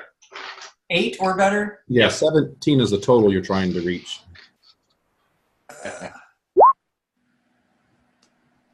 I did it. Okay. That'll do it. No attacks of opportunity. So you are invisible. All right, so you now are invisible. So Vanish lasts for how long? 1 round per level. Okay. That would be until dismissed. Okay, cool. 5 rounds, potentially 5 rounds, maximum of 5 rounds. All right, cool. So you are invisible. You guys see. I don't know who would even see that happen. Probably Leonard would see Phineas going, "Boop, gone." Do I have the ability to move? Yeah, it's a standard. Yes, you cast a spell. So you have a move action left. What's that? You can move. You have a move action left. Okay, so how far can I move? You can't pass through the spaces inhabited by the enemies, though. So you can pass through other people, but not the bad guys. Yeah, whatever your movement is, probably 30. Yeah, it's 30. So. All right, so I'll go here. All right, so you're going behind the other side of Sven. Yeah. Okay. All right, cool. Do you let Sven know you're there? Sure. Yeah. Boo. Hey, Sven. That won't scare him at all. Sven, I'm behind you. Very close. I can make you invisible next turn if you need it. Just if I survive. You're right. If you survive, I'll make you invisible. All right. Lama and Fiat. Bottom of the order. What are you guys doing? Lama's gonna tell Bjorn, "You're obviously capable. I'm gonna leave you this guy and go help the clerics above me, because there's 2 of them and 3 of the bad guys. So I'm gonna turn my back on this guy, and I don't know if I hit with a 19 and a 15 or not." Those are both misses. I'm sorry to say. AC 21 on these guys. Okay, I'm gonna turn my back on one bad guy and then swing wildly and miss on the other 2. Thus impressing our new friend immensely. Bjorn's looking over going, "She's a warrior after my own heart, she is." Laying about with her scimitar and missing wildly. I've always appreciated that about her. That's it. Okay, so a couple of misses. You were fighting this guy, right? I am. I'm gonna take a 5-foot step here. Okay. Gotcha. Okay. Fiat, what are you doing?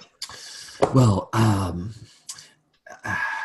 I got my sword out, but I can't go toe to toe with these guys. Can one backstab an undead creature? Yes, you could. What? No, wait. Did undead take sneak attack damage? Actually, yes, unless they don't have a form. Some of them will say they're resistant to it. So Fiat, this is So backstab, the old 1E backstab is now handled what's called sneak attack, and you get additional damage. In your case, I think it's 2d6 when you can enact certain situations. In your case, the easiest way to get backstab, basically it comes down to you have to deny them their dex. So the easiest way for a rogue to get that backstabbing damage is to get into a flanking position with somebody else. Right. So you've got a couple of, and they don't even need to be attacking to do so. So you've got a couple of ways you can go about it. If you wanted to help Bjorn, your friend Bjorn, you would want to probably try to get to this square right here. Okay. If you wanted to help Beltran, it's much closer. You could go here. The problem is to do either of those, you have to be a little wily when it comes to how you move, right? Because you can't pass through a threatened square. So if you now, go, if he just gets to this square, he's still flanking with this one. He's flanking with Lama, yeah. Okay. So theoretically, he can't get there either. No, he can't. Not without an attack of opportunity. Yeah, not without an attack of opportunity, unless he does an acrobatics check to get past them. If you succeed in acrobatics, you could probably do it. So their CMB is 18. Put the apple down. Oh, all right, fine. Put the apple down. My acrobatics. Since I'm wearing this leather armor, my acrobatics check says total of 10 minus 1. No, I'm sorry, 10 minus 4. 10 minus 4. I don't know what the hell that means. Yeah, the -4. Are you wearing armor? Leather armor. Leather won't do that. Leather's only like a -1. Yeah. Huh. Well, the -4 must be conditional. Just go with the 10. It's 10. So you're plus 10. So D20 plus 10. Basically, tell me where you want to go. I mean, who do you want to flank with? All right. I want to help my pal Bjorn. Okay, who can I most easily kill? It's hard to tell. Yeah, probably Nolan or Leonard. Probably, if you want to help Bjorn, you probably want to go after this guy right here, which means so that your path. And how do you do the thing where it does it? It shows the path. The Q key. Q key. Okay, so basically you And would if go. you go there. It's going to be 2 attacks of opportunity because you're going through. No, you could go close to one and avoid the other one. You could either go to there and then to there. Oh no, I think just get it from one.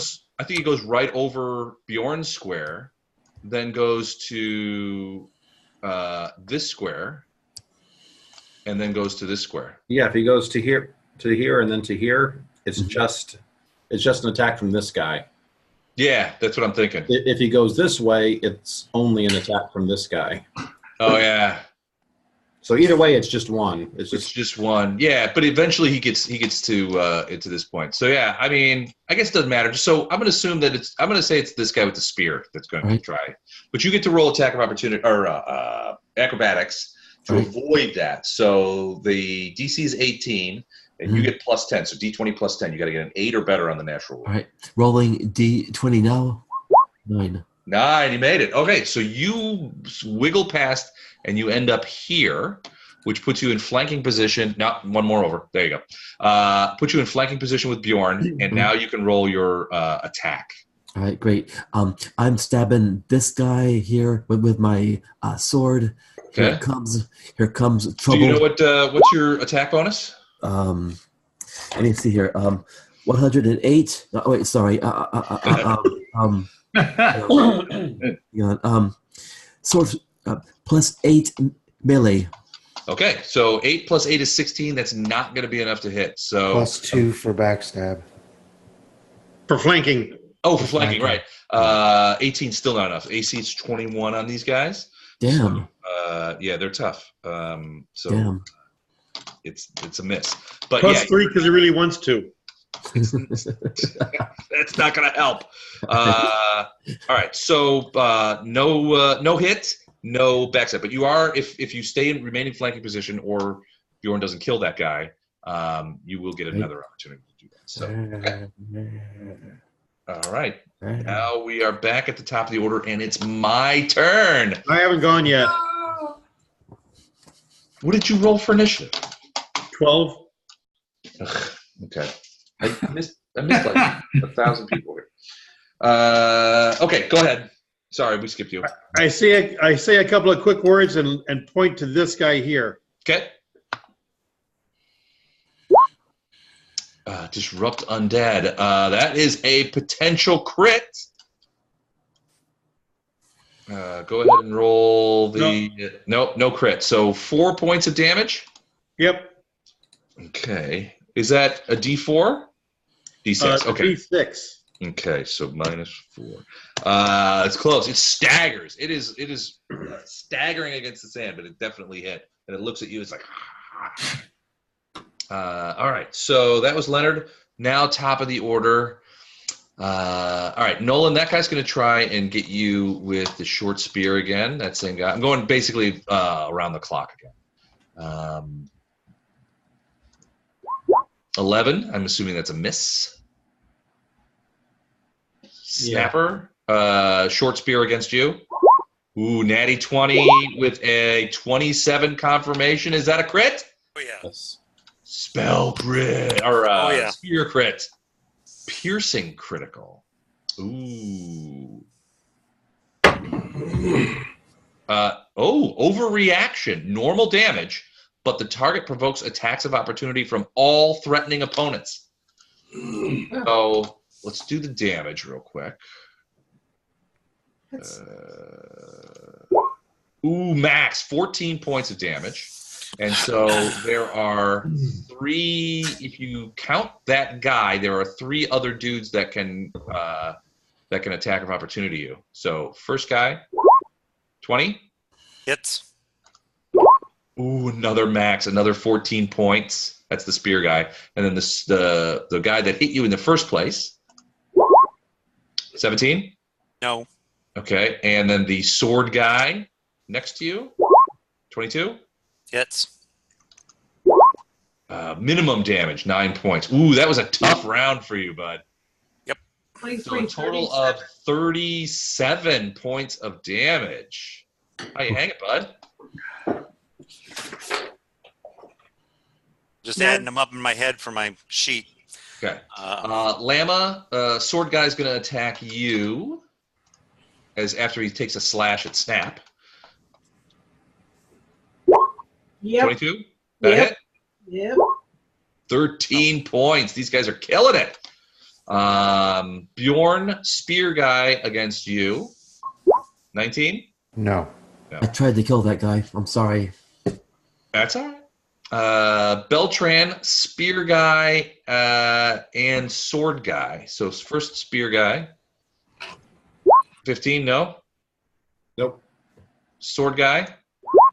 Ooh, fumble. Let's see if that confirms. No confirm. No confirm. And then this guy is going to, on his last legs, take a 5-foot step towards you, Sven. Slash out with the scimitar. 17? Miss. Oh, okay. Thank goodness. Oh, no, hold on. This guy's got to take his bleed damage. Just a second. Okay. All right. Creatures over. Bjorn and Beltran are up. And Sven. Sven, you bumped that back down to 20, right? Correctamundo. Okay. Bjorn and Beltran. I'm going to attack with flanking. Mm-hmm. +2. 17 is still a miss. 21 to hit that guy. Yeah. So he swats away your sword with his the butt of his short spear. With his butt. With his butt. Beltran, what about you? Trying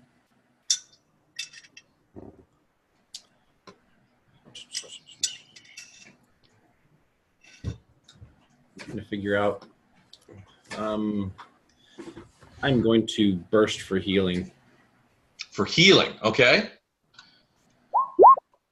10 points. Everyone within, well, it's going to be everyone, that is injured gets back 10 points as Beltran bursts. Now, bursts provoke attacks of opportunity, potentially? No.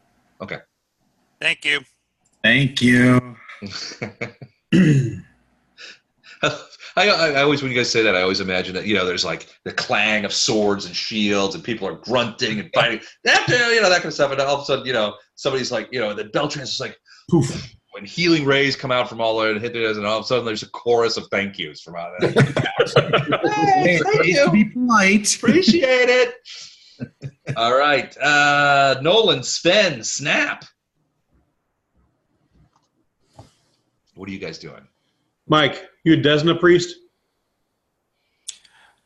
Snapper is going to do the undead, hurting undead burst. Okay. DC of 15. DC of 15. 12 points. Ooh, max damage. All right, let's see who does it. So same way. What 15 is the DC? Yeah. Okay. Made it. Man. Good. Missed it. Hold on, let me mark them. I'm gonna mark the misses. I'm gonna. So it was 6, and then how much? 12. I'm all kind of bamboozled here. Hold on a sec. Stop moving. Sorry. Especially the bad guys. The bad guys are keep fiddling around. All right, so he gets bursted. He's destroyed. Okay, no, that's not. Okay. Okay. Missed. Oh, now they start dropping. Whoa. The idea. Next one. Oh, boom. I was about to backstab that guy. He falls at your feet, and you're thinking he was just too scared. That's what it was. Made it. It's not going to help him. And then that one's Sven. That guy drops at your feet. Boom. So that last Again, say thank you. Thank you. The politest adventuring party ever. Snapper bursts for anti-undead energy again, and several of them drop over. The rest of them continue fighting. That was a productive round. That was. And you can hear the leader, this guy over by Beltran, sort of giving more orders. All right. I'm going to take out the leader. Wait, not your turn, dude. Sorry. Nolan, that's what is that? This is a heal. I think I'm going to take your role, Les. You do heals, right? Yeah. On heals, if you want, I can roll that, but you got to take it. Yep. 3d6. Right. Here we go. 10. This is a good bet. Everybody who's injured take another 10 points. Get another 10 points. Woot woot. Nicely done. All right, Sven. All right, so we've got 3 left alive. Mm-hmm, including the leader. Yeah. And was that this guy? Yeah. Yeah. He's the only one who's spoken. I'm going to unload 2 shots at him. All right, sir. AC 21. And it's going to take some good rolls, but we'll give it a shot. You had a good roll once. But that's not one. And those aren't 2 misses as the arrows fly into the night. And then I'll take a 5-foot step to here. Okay. Phineas and Leonard. I point to this guy after saying a couple of words. Okay. Miss. It's a Range touch. Oh, attack. wait, range touch. Hold on. Now I got to actually read the rules. Hold on a second. Touch attack 17 will hit. 6 points of damage, and that's Disrupt Undead. Yep. He's down. Boom. He falls backwards over into the wave of anti-undead energy washes over him, and he just falls backward and sticks forward into the sand. Phineas. Now you are invisible, Right. still, although you can come invisible if you want. I'll be the opposite of a child. I'll not be seen, but I'll be heard. Cue Okay. final countdown. Okay, excellent. +2 on attack and damage. Okay. So you hear the dulcet strains of Europe's final countdown come into the thing, and you know that Phineas is making your attacks better and stronger. +2. Awesome. Okay, and then Lama and Fiat at the bottom of the order. All right, now you're up, Fiat. All right. Well, Was that everyone or just? I think I'm before you, Eric. No. Phineas. Does that help everyone? It's for everyone, yeah. Okay. Just allies, not the bad guys. Right. I got that part. Okay. Yeah, no, everyone but you. Okay. It's like maple syrup time Yeah. for everyone but you. 2 hits, I think. Mm-hmm. I think that's 2 hits, Les, is it not? check. Those are 2 hits. Oh.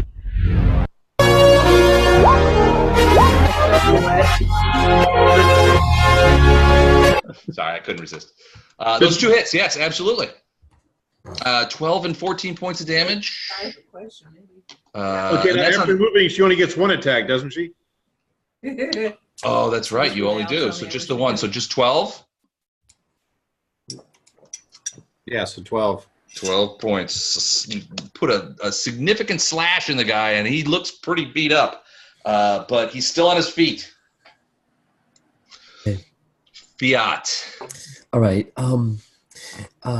Do I notice any change in their? Okay, well, I'm sorry. There are 2 more bad guys standing. Yep. Do I notice any change in their demeanor or posture? Do they seem scared or unnerved? No, the opposite, in fact. They seem to be throwing themselves in the battle and seem to care, to have no care for their own safety or for their fallen comrades. I see. So they're. I deduce that they are probably immune to my charming wit. Okay. Potentially. All right. I kind of want to try to take down the leader. Can I, in any way, move over here and do a backstab on the leader? So yeah, you would want to move to probably here, so that you could flank with Lama. So yeah, 1, 2. I would say 1, 2, 3, 4, 5. What's your movement rate? Is it 30 or is it higher than that? My movement rate. Let me just check my little laptop tab here. Movement rate. 25, 30. He could do it with 30. Can he get there with 30? Yeah. Hold on. He has to see he doesn't want to pass through that square though. No, he can go around it. And it's still okay. All right. 5, 10, 15, 20, then back up at an angle, 25. All he has to do is get to right there, and he's flanking with Beltran. Oh, that's a good point. I didn't see Beltran. Yeah, you could get to here, but he would. He would just go basically down here and then come up here. Yeah. So, all right. Yeah, no problem. All right, you can get into position. You're in flanking position. Go ahead and roll to hit. Okay. Let me get there. All right. Here's my roll. I got a 9 again. It's actually.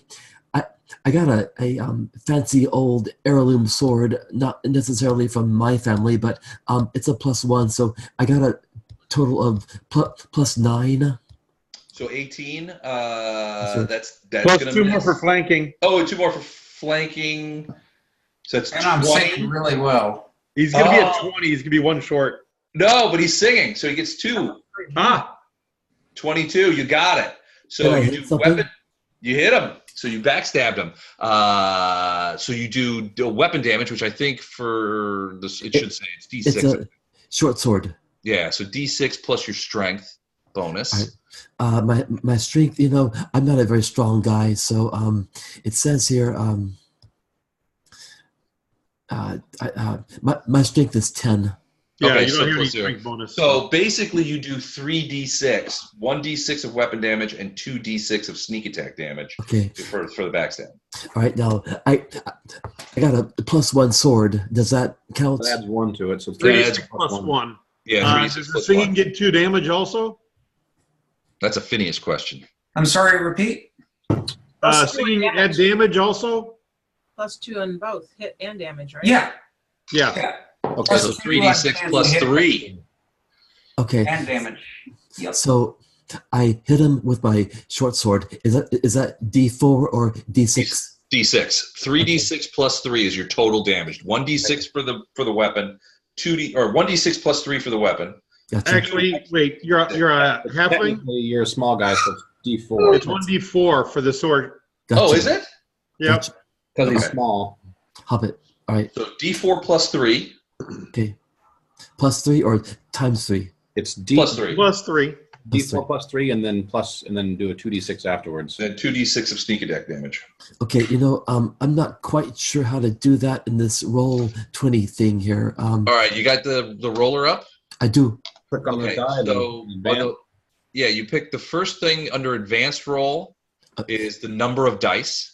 Then the second one is the type of dice, and then you have the third one, which is the addition. So you would want 1d4 plus 3 for your first roll. 1d4 plus 3.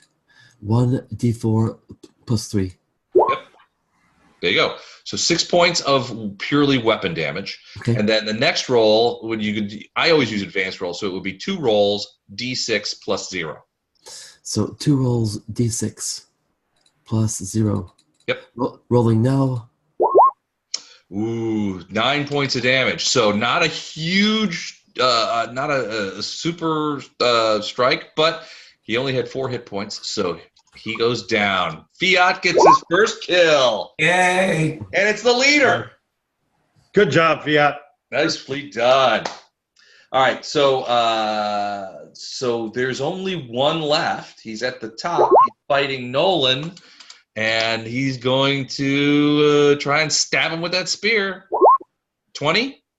That hits. Parting gift. 9 points of damage. All right. Bjorn Beltran. I'm going to let him finish him. All right. That's going to hit. And that's going to, let me see how many hit points he got. 9 left. That's going to kill him. Bjorn just steps forward 5 feet, and that big, bright, long sword comes clanking down and just cleaves right through the creature. And it falls. Nice job, dude. And You seriously have a bandana around your helmet? Is that like part of it? It's his banner. It's very 80s. Hey, he's not the only one. I'm wearing my bandana tonight, too. Oh my god. I feel like I'm down in the barrio. No, mine's actually covering my my poison ivy. I was working in the yard today, or not today, but earlier this week, and I got into a little patch. Friday. I'd like to think that Final Countdown selection was the inspiration for everyone. Yes. For me, it was Lowrider. So that's more 70s. They had bandanas in the 70s. That's true. My recollection is that the 1870s. No, they invented it. It was invented in 1982 at a Van Halen concert in Parsippany, New Jersey. Yeah. All right, so we drop out of initiative at the point. You look around in the sand, and there's these dead guys. They are exactly the same as the guys that you fought back at Geb's Rest. And I forgot. Did these guys have any items on them other than the swords? Other than the swords, they do not. No money, no other weapons, just the armor that they wear, which is that sort of ancient Gebite armor, and their weapons. And some of them have short spears, but the other ones have scimitars. And they're just mundane stuff, right? Yeah. I mean, it's decent quality, but not masterwork. It's mass-produced stuff. Well, it would seem we are here. Yeah. This is the welcome wagon. Well, man, they remember how they came out. They popped out of the sand all around you. That's no accident. So who was it that was able to locate object before? Nolan did. Are you able to do it again now that we are presumably on the correct plane? I am, but it's only a 640-foot radius. Ah, okay. So I don't know that. I mean, unless we find some reason why she would have camped here or been here. Well, we know she's been here because this is where we came up when we cast the spell. So this is all starting to make sense. We fought cats, and these fighters are buried in the sand. So these are cat turds, right? Yeah. You might be onto something here. So bonus XP. Maybe just some Lysol or a squirt bottle would dispense. Don, if you did that spell right, though, we're 600 years away from when she was at this spot, right? That's true. Yeah. I mean, chance of it being here. I mean, maybe it's buried. I guess we could camp here for the night. It's a very long shot. It's already nighttime, right? Yeah. Well, yeah. Well, it's dark. I mean, you don't know. Yeah, less when we left, but now we don't know. Yeah. There are it's pitch dark, no stars, no moon. It seems to be more or less natural dark, but you don't. I mean, if your theory is correct, and you guys think you are in some sort of pocket dimension or pocket plane or demi-plane, maybe there's no sun here. Right. You're not under a tarp. There are no celestial objects that you can see in the sky. None.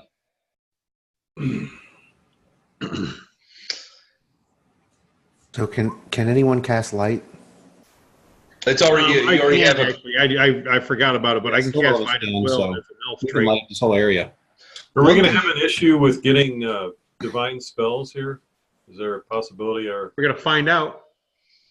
Yeah, I'll cast light. okay. Does it work? And Snapper brings out his lantern and everything. It works. Yeah, absolutely works. Okay. One thing you do notice is the stele is still here. It's sort of off to the side a little bit, maybe 5 or 10 feet away.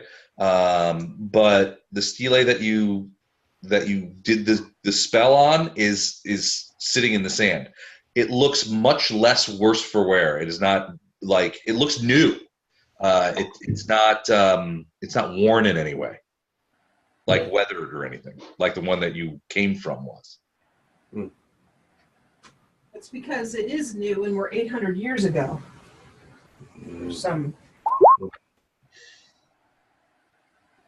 So ambient temperature is it's actually quite a bit less. So in the desert, it's hot during the day, but it can actually get quite cool at night as the desert ground sort of stops off-gassing stuff. It was comparatively cool when you guys were when you're doing the spell about 10 o'clock at night in the desert. In this case, it's very sort of moderately temperature, warmer than where you came from, but certainly not hot like the desert in the day. Yeah, I think Fiat makes a good point here. If you've simply gone back in time, where are the stars? Wow, we went way far back in time then. 3 star, yeah. This could be trouble. So which direction do we go now? I don't know. What do you guys want to do? If we are presumably in some sort of demiplane, we're looking at a book on demiplanes. I doubt we'll find it. We need to look for tracks. We need to find some direction to go.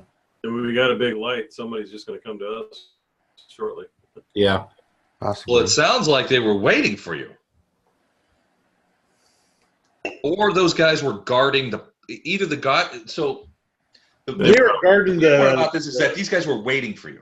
Like you guys appeared, and then seconds later, these guys popped out of the sand and just swooped into attack. So either they were waiting for you guys specifically, or they were guarding the place. Yeah, I'm guessing they were guarding the place.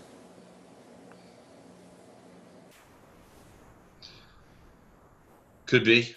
We just need to figure out which direction to go from here. All right. What do you guys? I guess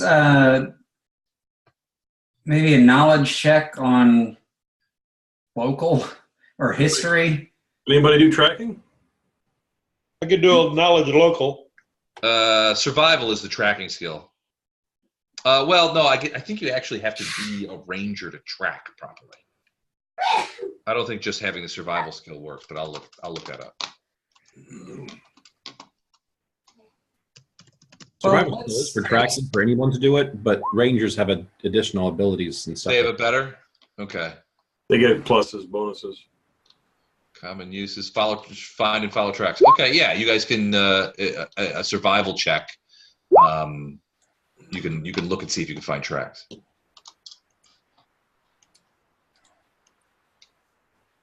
Okay. Give me Phineas, can you do a little singing and boost me? That's my looking for traps. Sure, Okay. I'll Tracks, not traps. Tracks. I'll inspire competence. Woo! Okay. Okay, so 2 more than that. Ooh, who's that? No one. What are you doing? Looking for tracks? Yep. So you guys come upon it basically around the same time. To the south of this little area, you find what look to be the tracks of a group of men, human-sized tracks, wearing either boots or sandals. And you look over at these undead guys, and they are indeed wearing like sandals, like strap-up sandals. It looks like a group of men tightly packed together, coming from the south to here, stopped, and then spread out around this area. And the tracks end at these places where they popped out of. So it looks to you like these are the tracks of the guys you just killed. They were coming up from the south. They got to the place. They split apart into various little smaller groups and then buried themselves in the sand. Or did the cats bury them? Could be that. But they definitely came from the south, pretty much in a straight line, too. Fiat, you don't find anything on the bodies except for their weapons. Some of them have short spears, some of them have scimitars. They're decent enough quality, but mundane soldiers' weapons. They're not magic or anything like that. They're not even, you wouldn't even consider them masterwork. Just regular old weapons. So it seems we need to go south? That's which way the tracks came from, and there are no other tracks that you can see in the area. Well, I think we should do a knowledge check of either geography or planes or local to see if we can discern anything. What kind of questions are you trying to answer? I guess just trying to recognize. Well, Trying to determine what plane we're on. So the 22 is to try and determine what plane you're on. Yeah. You don't see any recognizable. I mean, it's not like planes. Planes have these like signs as like "Welcome to the Abyss," that kind of thing. You don't see anything you recognize, but it does seem to be like a copy of. I mean, that's the impression you get. It's like a copy of where you had been. So it's not necessarily another plane, but another. Well, it jives with the idea that this is either a pocket dimension or a demiplane. The fact that the stele is here is another thing that leads you to indicate that this is like somebody created a interdimensional space that essentially mimics the place you came from. The prime material plane, right? Right. Okay. But there are no stars. No stars, no moon. None of Rijanna's stuff is here. The only thing that you recognize from where you've just come from is the stele. And in that, it does seem different. It seems like new. If no one needs to rest up to regain spells or anything, we might as well head south. No, I'm good. Yeah, we just rested. I mean, we waited around 10 hours. Although I guess Go we south. didn't get divine spells back before, right, Les? No, it was like during the day you were resting. Yeah, okay. Let's get those back. We got time. So set up camp here. You guys want to stay here? Yep. Okay. Les, I'm going to do locate object just because I'll feel like an idiot if I don't do it and it ends up that's it. And you end up finding it. So are you going to locate object on the book? Yeah, yep, that's what I'm looking And your range is 640. Yep. Here it is. Oh, here it is. Buried in the sand. No, you get no indication that it's near that close. It's not nearby. Okay. Everyone, give me a. So you guys are just sort of like hunkering down, to sort of like just chill for a little while till morning or what passes for morning here. Okay, everybody give me a perception check when you get a chance. Lama, is that 25-year perception? No, it's Nolan's. Hang on. Oh, it's Nolan's. I'm having computer issues. Wait, does competence enhance perception checks? Yes, it does. If you happen to be playing at the same time.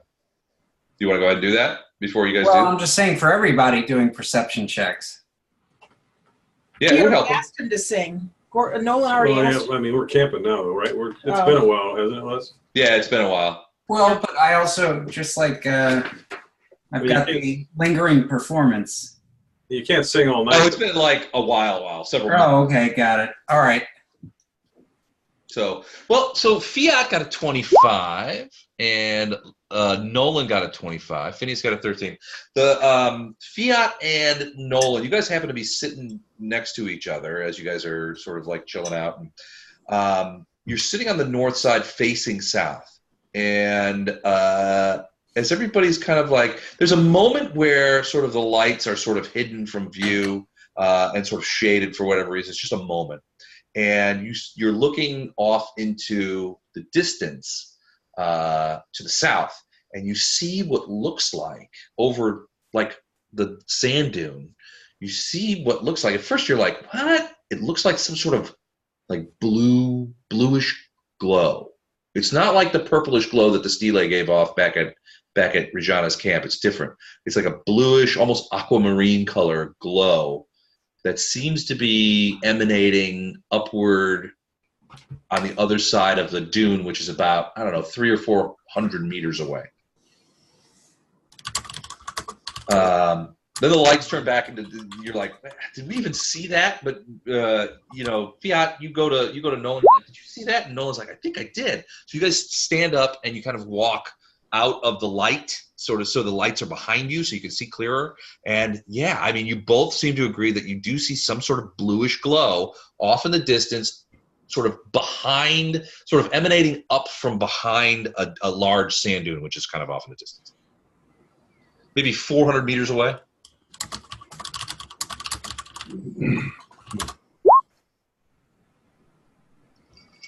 Fiat says to Nolan, "Let's go check out that glow, buddy." Well, I'll let everybody know, and everybody else can look at it too. Okay, so you kind of point it out, and they sort of mute the lights and that kind of stuff to see it. You can't see it if you have like ambient light around you, but when you remove the ambient light or sort of put it behind you, it's diffuse. It's not like super bright either, but it does seem to be sort of this weird blue glow coming out from behind the dune.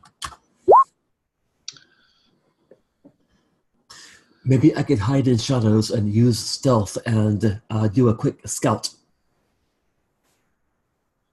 I don't know. What do you guys think? It's not Sure. a terrible idea. Yep.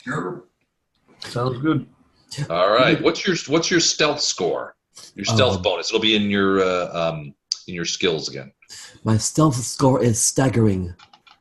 Wait. I'm staggered. You're killing me, Eric. It's staggering. I got a stealth plus 12. 12? Okay. Go ahead and give me 2 D20s, plus 12. All right. So in the dice thing, in advance, 1 D20 and then plus 12 in the additional box there. So and give me 2 rolls like that. Just one after the other. 1 D20 plus 12. Correct. 17. All right, give me one more. Ooh, okay. So the sand is kind of hard to stealth in. It's hard to move in. And as you're climbing up, as you're getting closer, the blue glow becomes more prominent. You can see it. So the rest of you guys, you just sort of see Fiat sort of take off into the darkness. Fiat, you sort of climbing up that dune and you're knocking sand around. You know, obviously sand dunes are not your native territory, so you're a little weirded out about it. But you do finally manage to get to the top of the sand dune and sort of like peek over. And you have to crawl forward a little bit, and you're staying pretty hunkered down. But that blue glow, you look off over you finally get to a point where you can look over the dune into the valley below. You see a huge this blue glow, and you see what look to be well over 100 of these soldiers that you've just fought, sort of standing at attention, surrounded by this diffuse blue light. And you see off to the side, they're sort of in ranks. So there's like these little stone plateaus, almost like what's like in band when you have the risers, the rising sort of big steps that everybody says. It's like that. They're in risers on these steps. And there's these big groups of them around the steps. And then down at the very lowest part, or the second lowest part, you can see some people moving around. Now, it looks like some of the soldiers that are sort of wandering around. But there's another guy who seems to be, he's standing in front of some sort of, he's got something drawn in the sand. It's surrounded by the blue glow, and you can hear him sort of chanting some sort of chant as he's got, and one of these soldiers is inside the sort of circle that he's drawn in the sand that's like there with these pigments and paints. It's actually quite bright because of this diffuse blue glow coming off of these hundreds of soldiers down in there. But there are several soldiers, you can count real quick, it looks like maybe 9, and then another one in this circle that this other guy is sort of doing some sort of spell. Mm-hmm. How far away? From where you are, Phineas, probably 450 meters. Oh, okay. Okay. Far enough where you would never hear this guy, and it's over sort of a hill too. Gotcha. So I assume I'm peeking over the crest of a sand dune, and I see this stuff. All right, I duck back down rather fast, and I'm gonna creep back to my party and tell them what I saw. Okay. All right. So, and you say there's 100? Maybe okay. more. Yeah, at least 100, you would say. Maybe okay. more. All right. But they're all they're on these like elevated stone kind of risers, like coming out of the sand, and they're all standing at like attention, and this blue glow surrounds all of them. But on the lowest one, you have there's 9 guys, 9 of these soldiers who are sort of moving around, and one other guy who seems to be doing some sort of spell to a soldier who is in some sort of circular rune-like drawing on the sand, who also has this blue glow. Like maybe your guess is he's taking it, he's letting him loose. Turning him undead.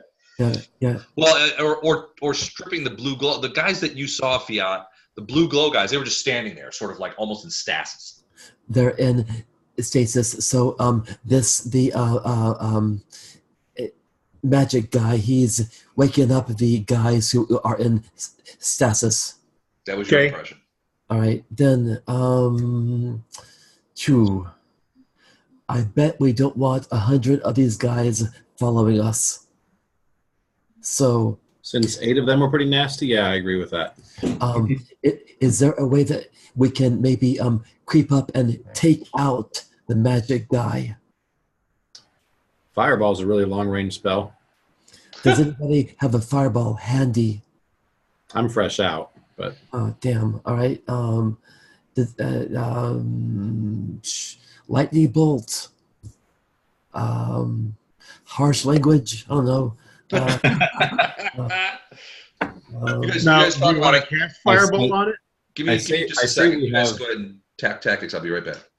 Okay. I say we have Leonard conjure 6 air elementals, and all of them go there really fast. One of them will be able to pick this guy up, and we just pick him way, way, way, way up in the air and then drop him. Do you want a fireball? If anybody has a fireball, that would be great.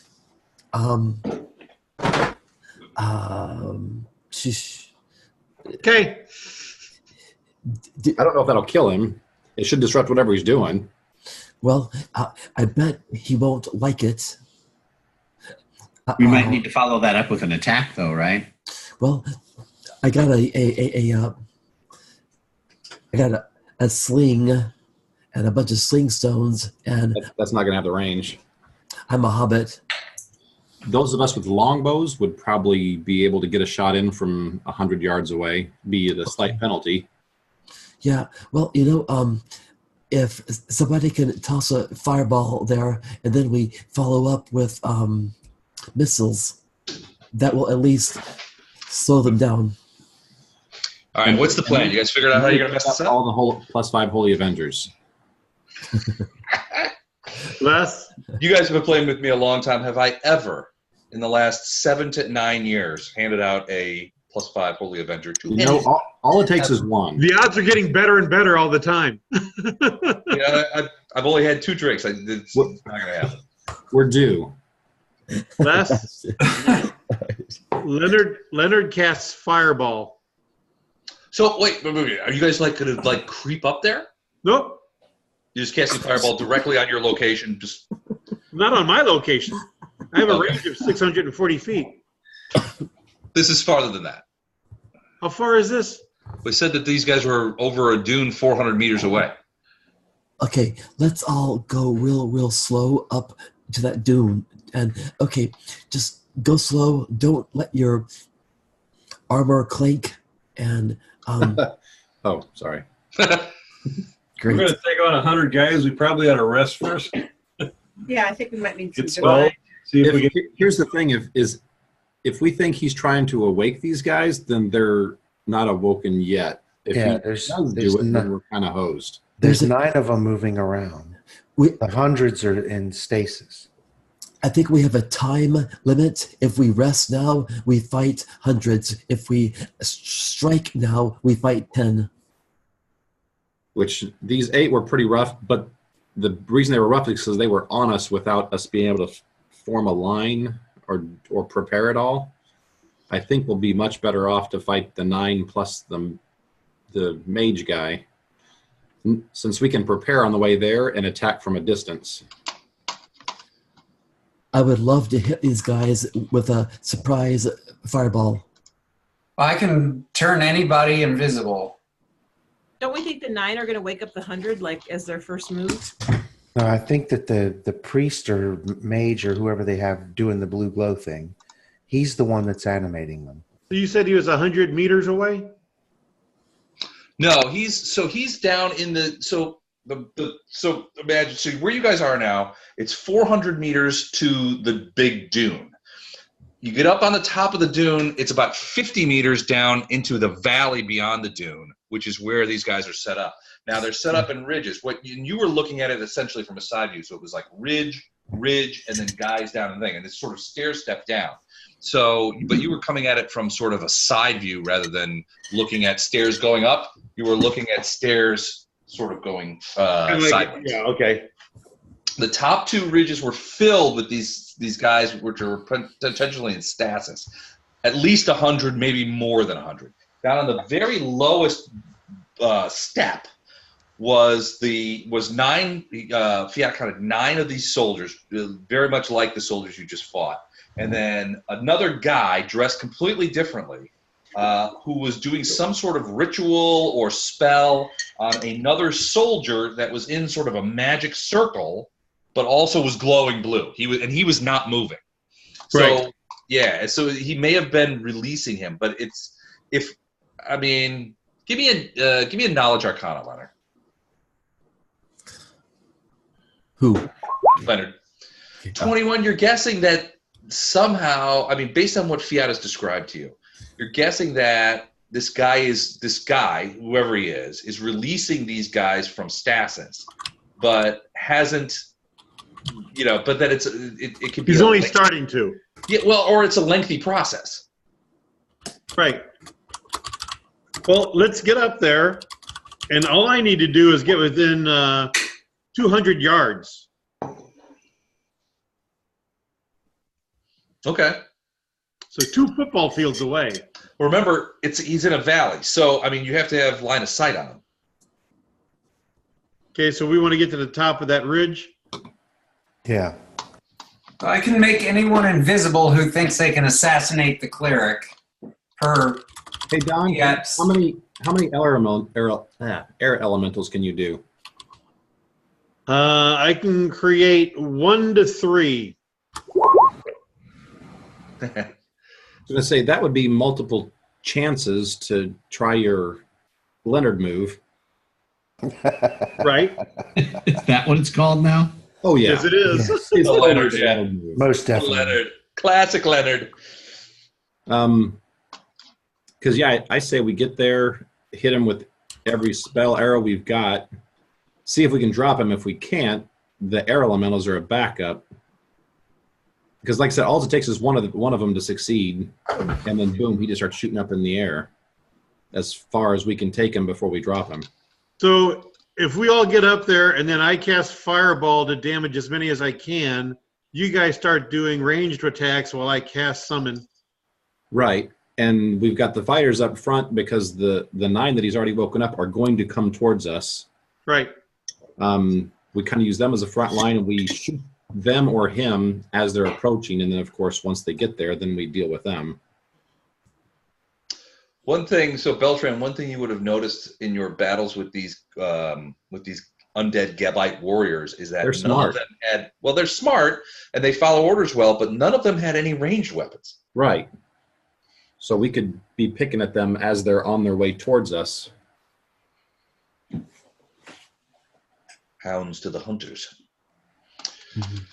Okay, so we're going to move to a closer location? All right, so you guys move out? Yeah, Okay. I vote to do this now before Yeah. Yes. at least. Llama follows the clerics. Wait, Okay. I follow the clerics too. Oh wait, You are the clerics. I'm not a cleric. Send You are. the cleric. All right, so you guys, so Good start, Libby.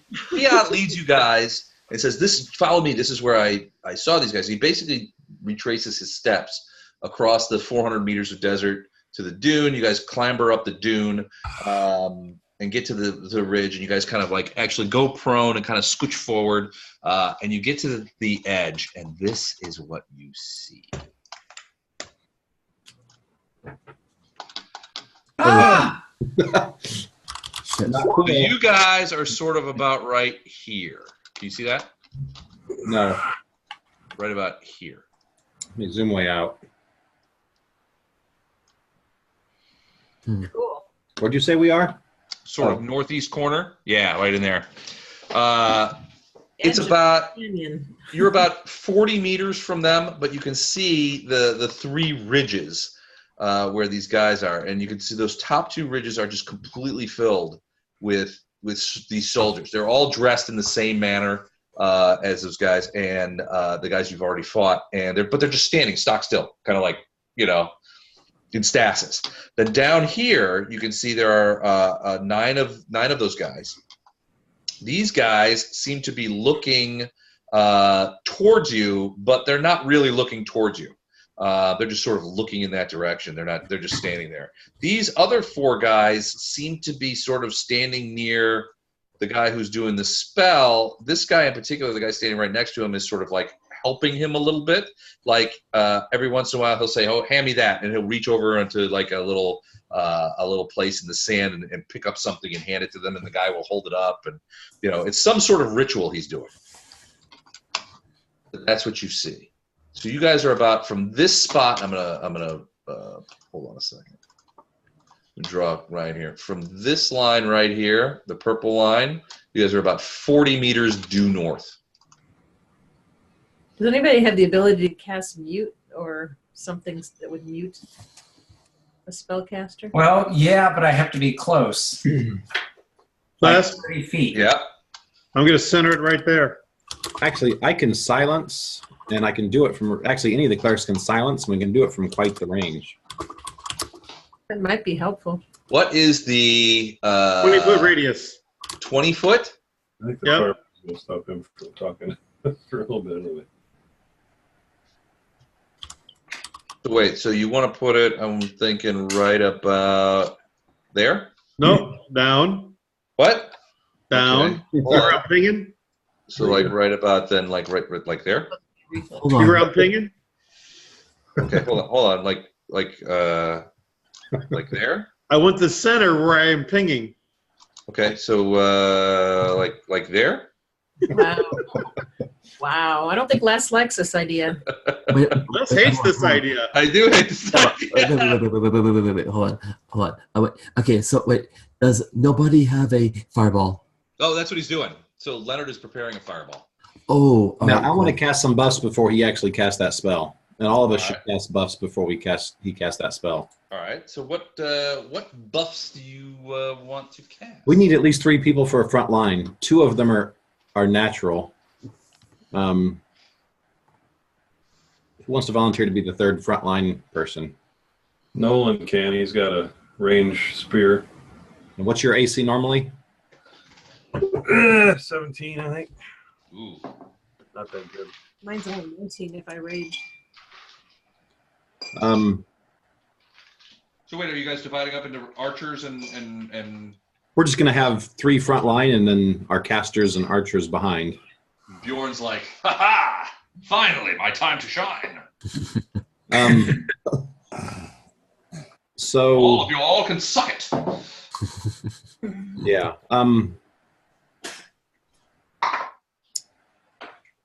Well, here's the question. Given what we're looking at and the idea that we need 3 front line, if this fireball gets thrown, right, blows up, does whatever damage, if these things only see one thing to come after, won't that be enough initially? Honestly, you guys are looking at a surprise round. I don't know that they would probably get, so a fireball is it's like a little spark that shoots in and then blows up. Yeah, it's about a golf ball sized ball coming in and explodes. So theoretically, they would know the direction it came from, but they wouldn't know, like, and it's not like Leonard needs to like stand up and call attention to himself to fire off a fireball. What I'm saying is if he throws the fireball and I come over the ridge, they're all going to attract to me. Mm-hmm. But once the rest of us start fighting, I doubt they'll all stay on you. I think Perhaps, several of them but- will stay on you to try and drop you, just because from what I've seen, these guys are smart. They're not mindless undead that just attack whatever's close to them. Right, but I what can I'm see saying them is, flanking you or trying to swarm you to take one down.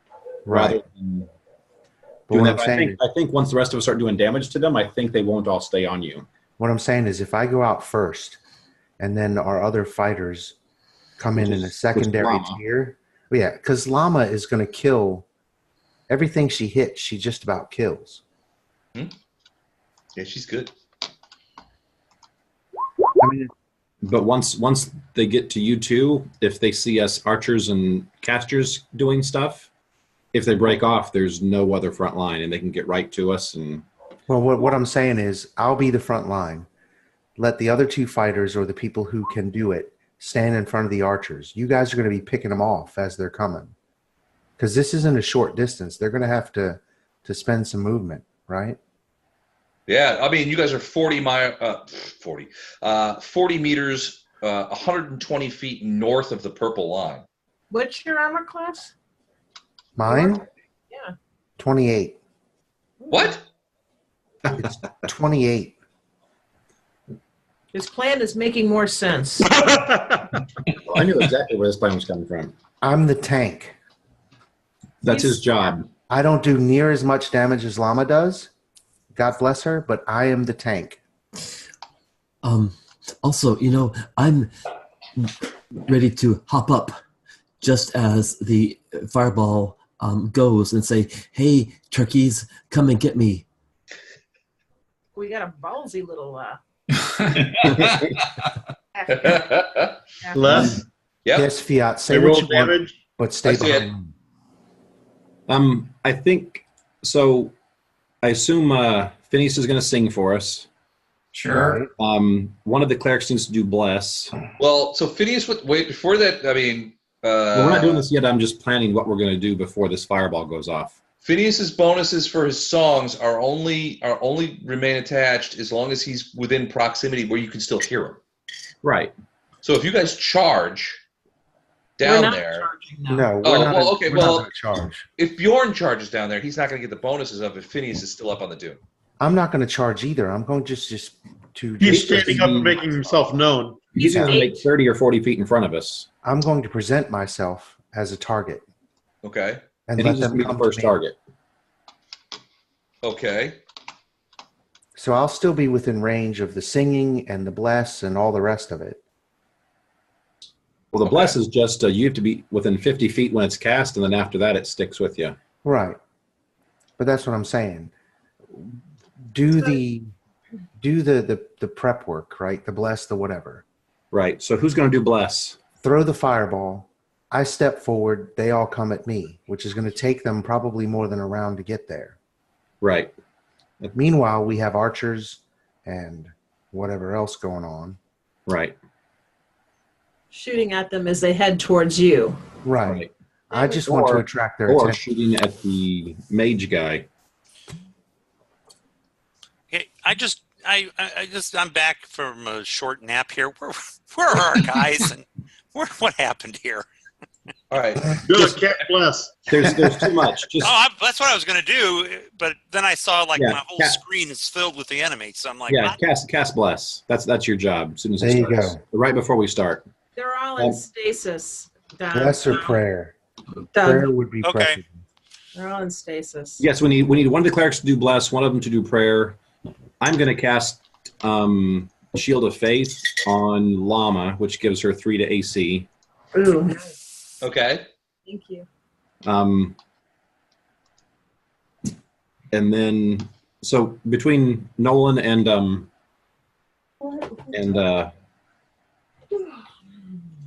my gosh, Doug, what's your character's name again? Snapper.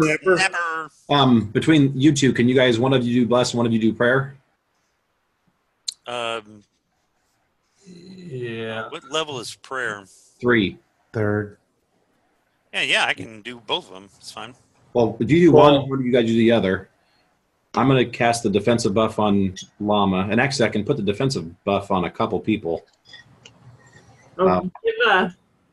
Give Bjorn a 31. Yeah, I might do that. I don't think it'll work. Because Shield of Faith gives a deflection bonus. Oh, deflection bonus. You got a shield? Yeah. I already have a deflection bonus. So it's not going to work on him. Right. But it will work on Llama. Yes. Or Llama. What's your what do you get? Is it +3? Yep. Okay. And I say, you know what? I can do protection from evil on him. Oh wait, that's another deflection? Never mind. Yeah. Okay.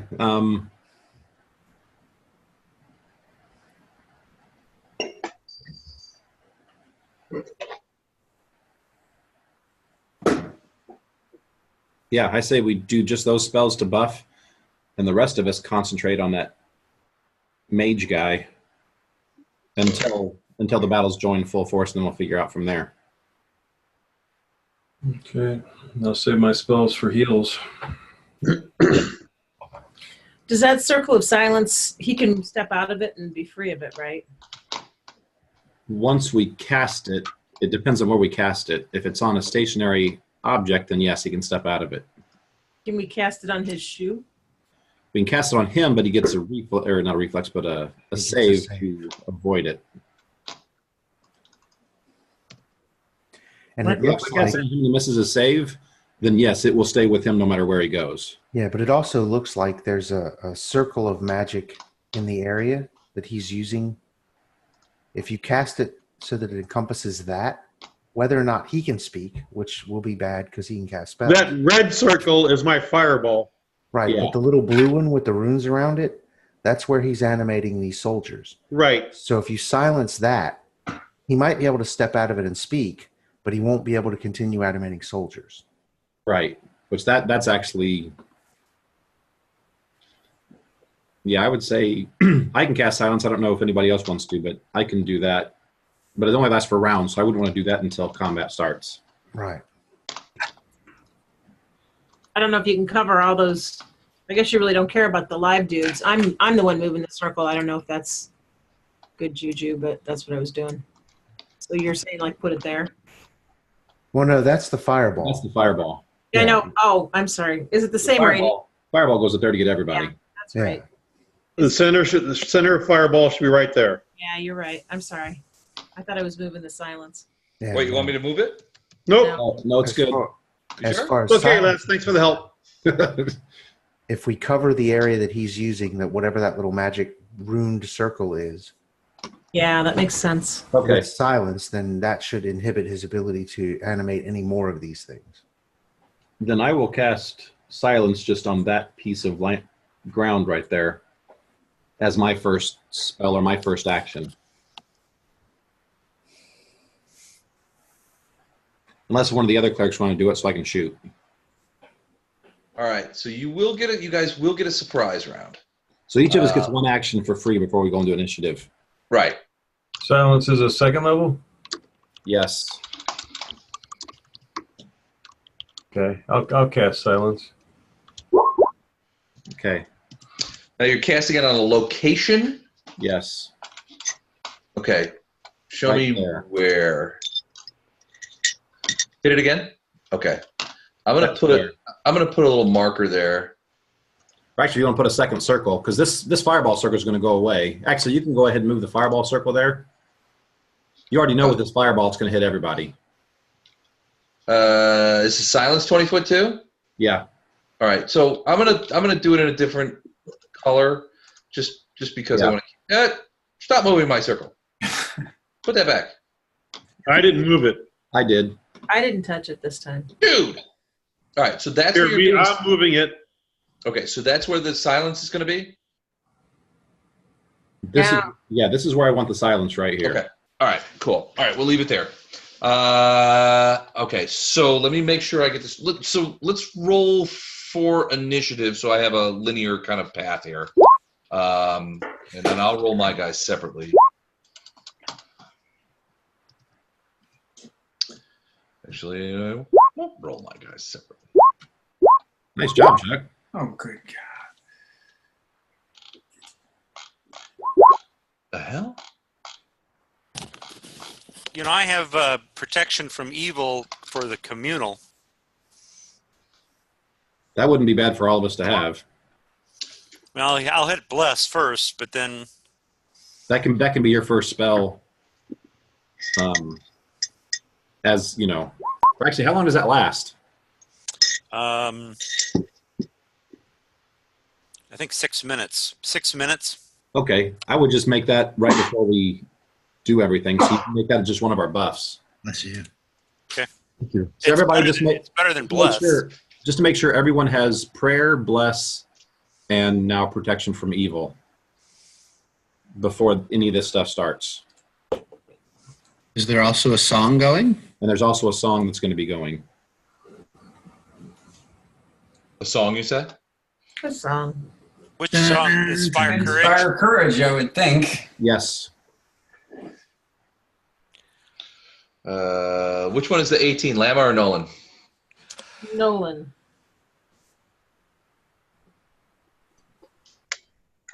Okay. Phineas, you got an 11. Is that right? Yeah, I think so. For some reason, it rolled twice. I don't know why. Okay. But yeah, 11 was my first roll. Lama, that was a 3. Yeah. That's Solid. Wow, I Solid. like going last. Snap got a 20. 20. Yeah, 20. Okay. And then Fiat with a 12. I'm done. Unless mine's actually a 14. Sorry about that. That's everything. But, 14. But it's actually a 24 for the first round. Okay. Okay. All right. All right. Surprise round. You each get an action. Oh, wait. It's 11 o'clock. Yeah, I know. I'm getting ready to go to bed. Tell you what, do you guys want to stop here and then just commence next week? Can Yeah. you mark Do off this- the damage do on them? the surprise round and then commence. Can you mark off the damage for the fireball?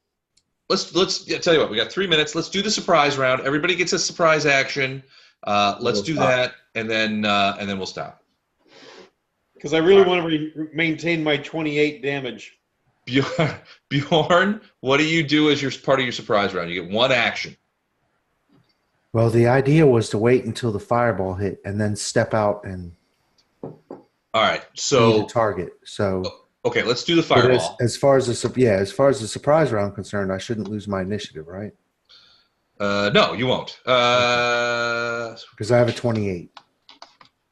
No, you're the Yeah, top. he's got initiative. Yeah. Surprise round is everyone gets one action, and then we get initiative. So fireball.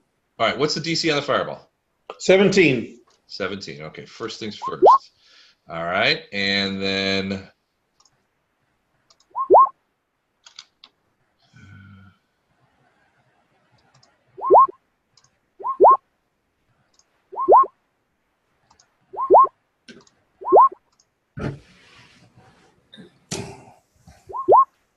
Okay. And how many points of damage? 28 or 14. 28 or 14. All right. So, hold on.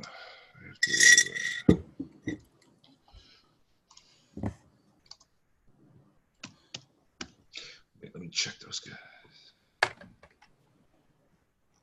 Ah, excellent.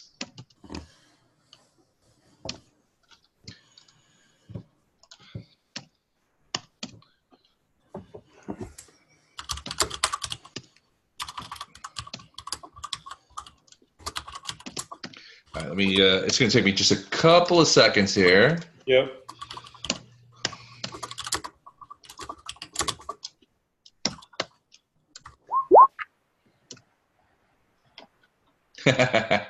You might be right. Dang it. Okay. And we're going to give him a hug. A nice warm one.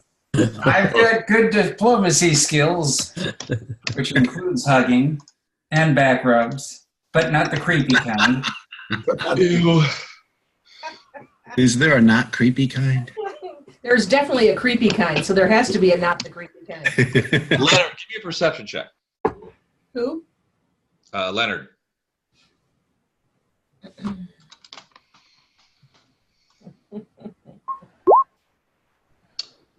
Okay. Couple of things thought first. Did this guy take any damage? He did not seem to. Okay. This guy was casting a spell at the time, right? Yeah, he was working a cell. He seems to have stopped because he is now looking up at you guys. The concentration check was broken? He just stopped. Whatever spell he was casting, he's not doing anymore. Here's the thing. The fireball sort of wraps around us, boom, and you see these guys, and they're sort of looking around. And the guy who's casting the spell, you can see the flames sort of licking up his cloaks and stuff, and he just sort of does one of these. He just goes, and the flames just go out. They don't, Leonard, you got a 10, so you're not entirely sure what's going on, but that fireball did not seem as effective as I wanted. Yeah, exactly. All right. Bjorn, you stand up and you have your sword in your hand and are just like, I don't know what you do to get these guys' attention. Yeah, I'm going to step ahead of the purple line. Okay. You're going to, well, it's about 120 feet away. Oh, well, Jesus. Yeah, you guys are like up on the top of the dune. About 120 feet, about 30 meters behind the purple line. Okay, well, I'm going to stand up and be visible. Okay. Sword and shield in hand. You see all of the soldiers are sort of just like, and they go into sort of like a battle stance. And you hear the magic users say something, and they begin to move forward. It looks like they're coming towards you. That's the plan. Beltran, what do you do?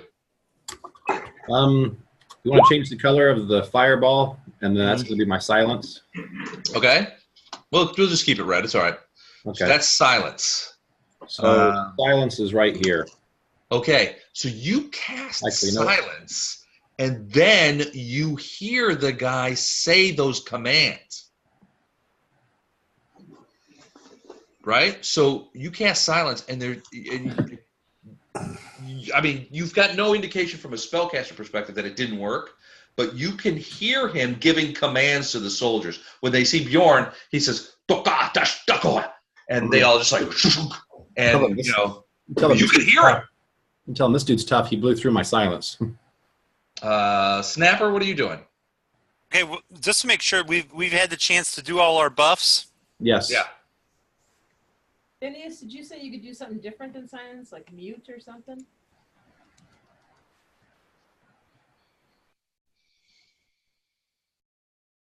I'm going to hit this guy. Phineas? No. What? Lama asked you a question, dude. What did she ask? I couldn't hear it. I was just asking whether or not you had something like mute other than silence. Didn't you say you had something else, but you had to be closer? I have countersong, which is supposed to take care of or nullify any verbal casting. And it seems like this guy or person or thing is using auditory commands. So if I can get close enough to do countersong, I should be able to nullify whatever spells. I'm going to hit this guy here with a searing light. Which guy? This guy. Okay, so what's the range on that? Because you're still pretty far away. 160 feet. All right, you are. Let's see. Yeah, you're too far away. You are 120 feet behind the purple line. Because I'm an idiot. Hold on a second. All right. And then after the purple line, you're another 75, 78 feet back. So you're about 120 plus 75. So about almost 200 feet away. Now, what's the range? 160, did you say? Yeah. You get, unless you can you move 40? Well, I'm not gonna. You can't move and do both because you only get one. And I'm not a fighter. My AC is I'm fighting defensively anyway, so I'm not going to leave the group.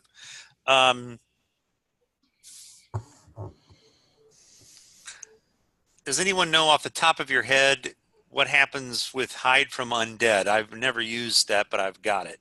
It's sort of like a concealment deliverer. Basically, if they pass a will save, they can still see you. If they don't, they can't. Right, it's like a lowercase sanctuary.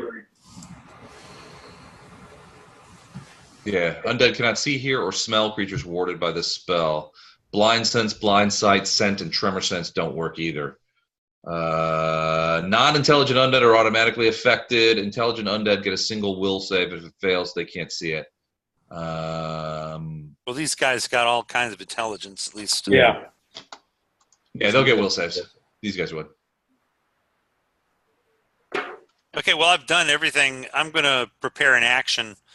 Is the plan for us to move? Because as soon as I get within range, I'm going to hit this guy with the searing light. So that's what I'm going to do. I'm going to ready an action, and then gentlemen, ladies, I'm going to bed. Good night, Doug. Yep. See you, Ben. Yep. Night. See ya. Good night. All right. Nolan, what are you doing? And then I don't know that I got anything to do. I'm just going to wait, I guess. okay, Sven, what about you? Can you guys quickly advise me on my range on a short bow is 60 feet, but I think that means I can go 180. Yeah, for every 60 feet more, it's -1. So right now your range to the front rack of dudes is about 172 feet. So I'd be at -2. -2, yeah. If you want to twang one of these guys. I'd like to give that a shot because this is the surprise round. So technically they're flat-footed, right? They're flat-footed, right? So their armor class is going to be quite a bit worse. Well, aim for the big guy then. And we've got prayer and bless going, and inspire courage gives me how much? +2. +2. That takes care of my -2. Okay, one shot. Oh, sorry, plus. Wait, who are you shooting at? Let's say the guy right in the middle. Okay. 25. That will hit. So you see Sven just sort of take the purple and it's like, bam, and the arrow just goes thunk right into that guy. That includes sneak attack. Oh, 17 points of damage. And it's magical. Doesn't matter. Why is it 4d6? Sneak attack damage. He dropped him. So you guys, you're already standing there, and Sven just is like, okay, I got this. Twang! And it takes forever. It feels like forever for this arrow to hit, but it just like takes it right in the face. Boom, bam, he just drops down. The other guys don't even. This is where you should like start yodeling in death hurdles. So that's technically a verb, right? That's technically a vermithrill. That's correct. Yay! So who hit him first? That would be Leonard. So that's a vermithrill on Don. So Dan gets a point versus Don. Nice. How do you score that? Does Don get a -1? He gets a -1, yeah. Wow. I'm not hurting anybody anymore. Or just don't go first. All right. Sven just nails it. Fiat, what are you doing? So you're talking about you want to go after the magic users. Do you want to like stealth down there or something? Yeah. All right. So unless you have fast stealth, which I don't think you do, you have to move half speed if you're stealth. If your speed is 30, then you can move a total of. Oh, well, you just get one action. 15. So you can move 15 forward. So basically, you would cut the distance from 120 to 105. Okay. The stealth, but you have to roll a stealth check to see if That's anybody a double move, though, isn't it? 30 total. Well, this is a surprise round. Surprise round, you only get one action. Okay, I really want to backstab the magic guy. Is there any way I can backstab the magic guy? Not from here. You got to get down there. You're 200 feet away from that guy. If you can wait, if you pause till after me, I can make you invisible. The minute Yeah, you you're going to have a attack hard time. Once you backstab him, he's going to be aware, and you're going to be down there by yourself. Good point. I would not Okay. advise it. Yeah, it'd be All right. entertaining. No. Probably not very good for your longevity. Well, no. I'm not back. I'm not down there with him. He's down there with me. Great. It's Fiat Rorschach in the town. How do you walk with those? That's what I want to know. Well, they just clank back and forth. That's all. All right. Look. Shit. All right. You got a bow? I got a sling. Ooh, you want to try it? Oh, I'm you a got that hobbit. staff sling, don't you? Okay, so the range increment of sling is like 20 feet or something like that. Oh, yeah, that's going to be a hell of a He's shot. well outside of range. There might not be much you can do unless you want to move or something like that.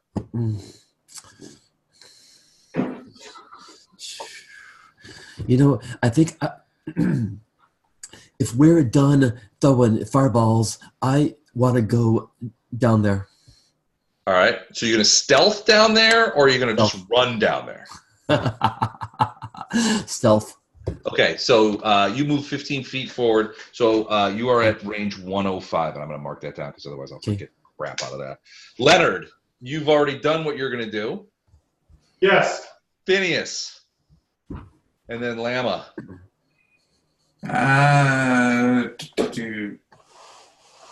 I'll vanish and move forward.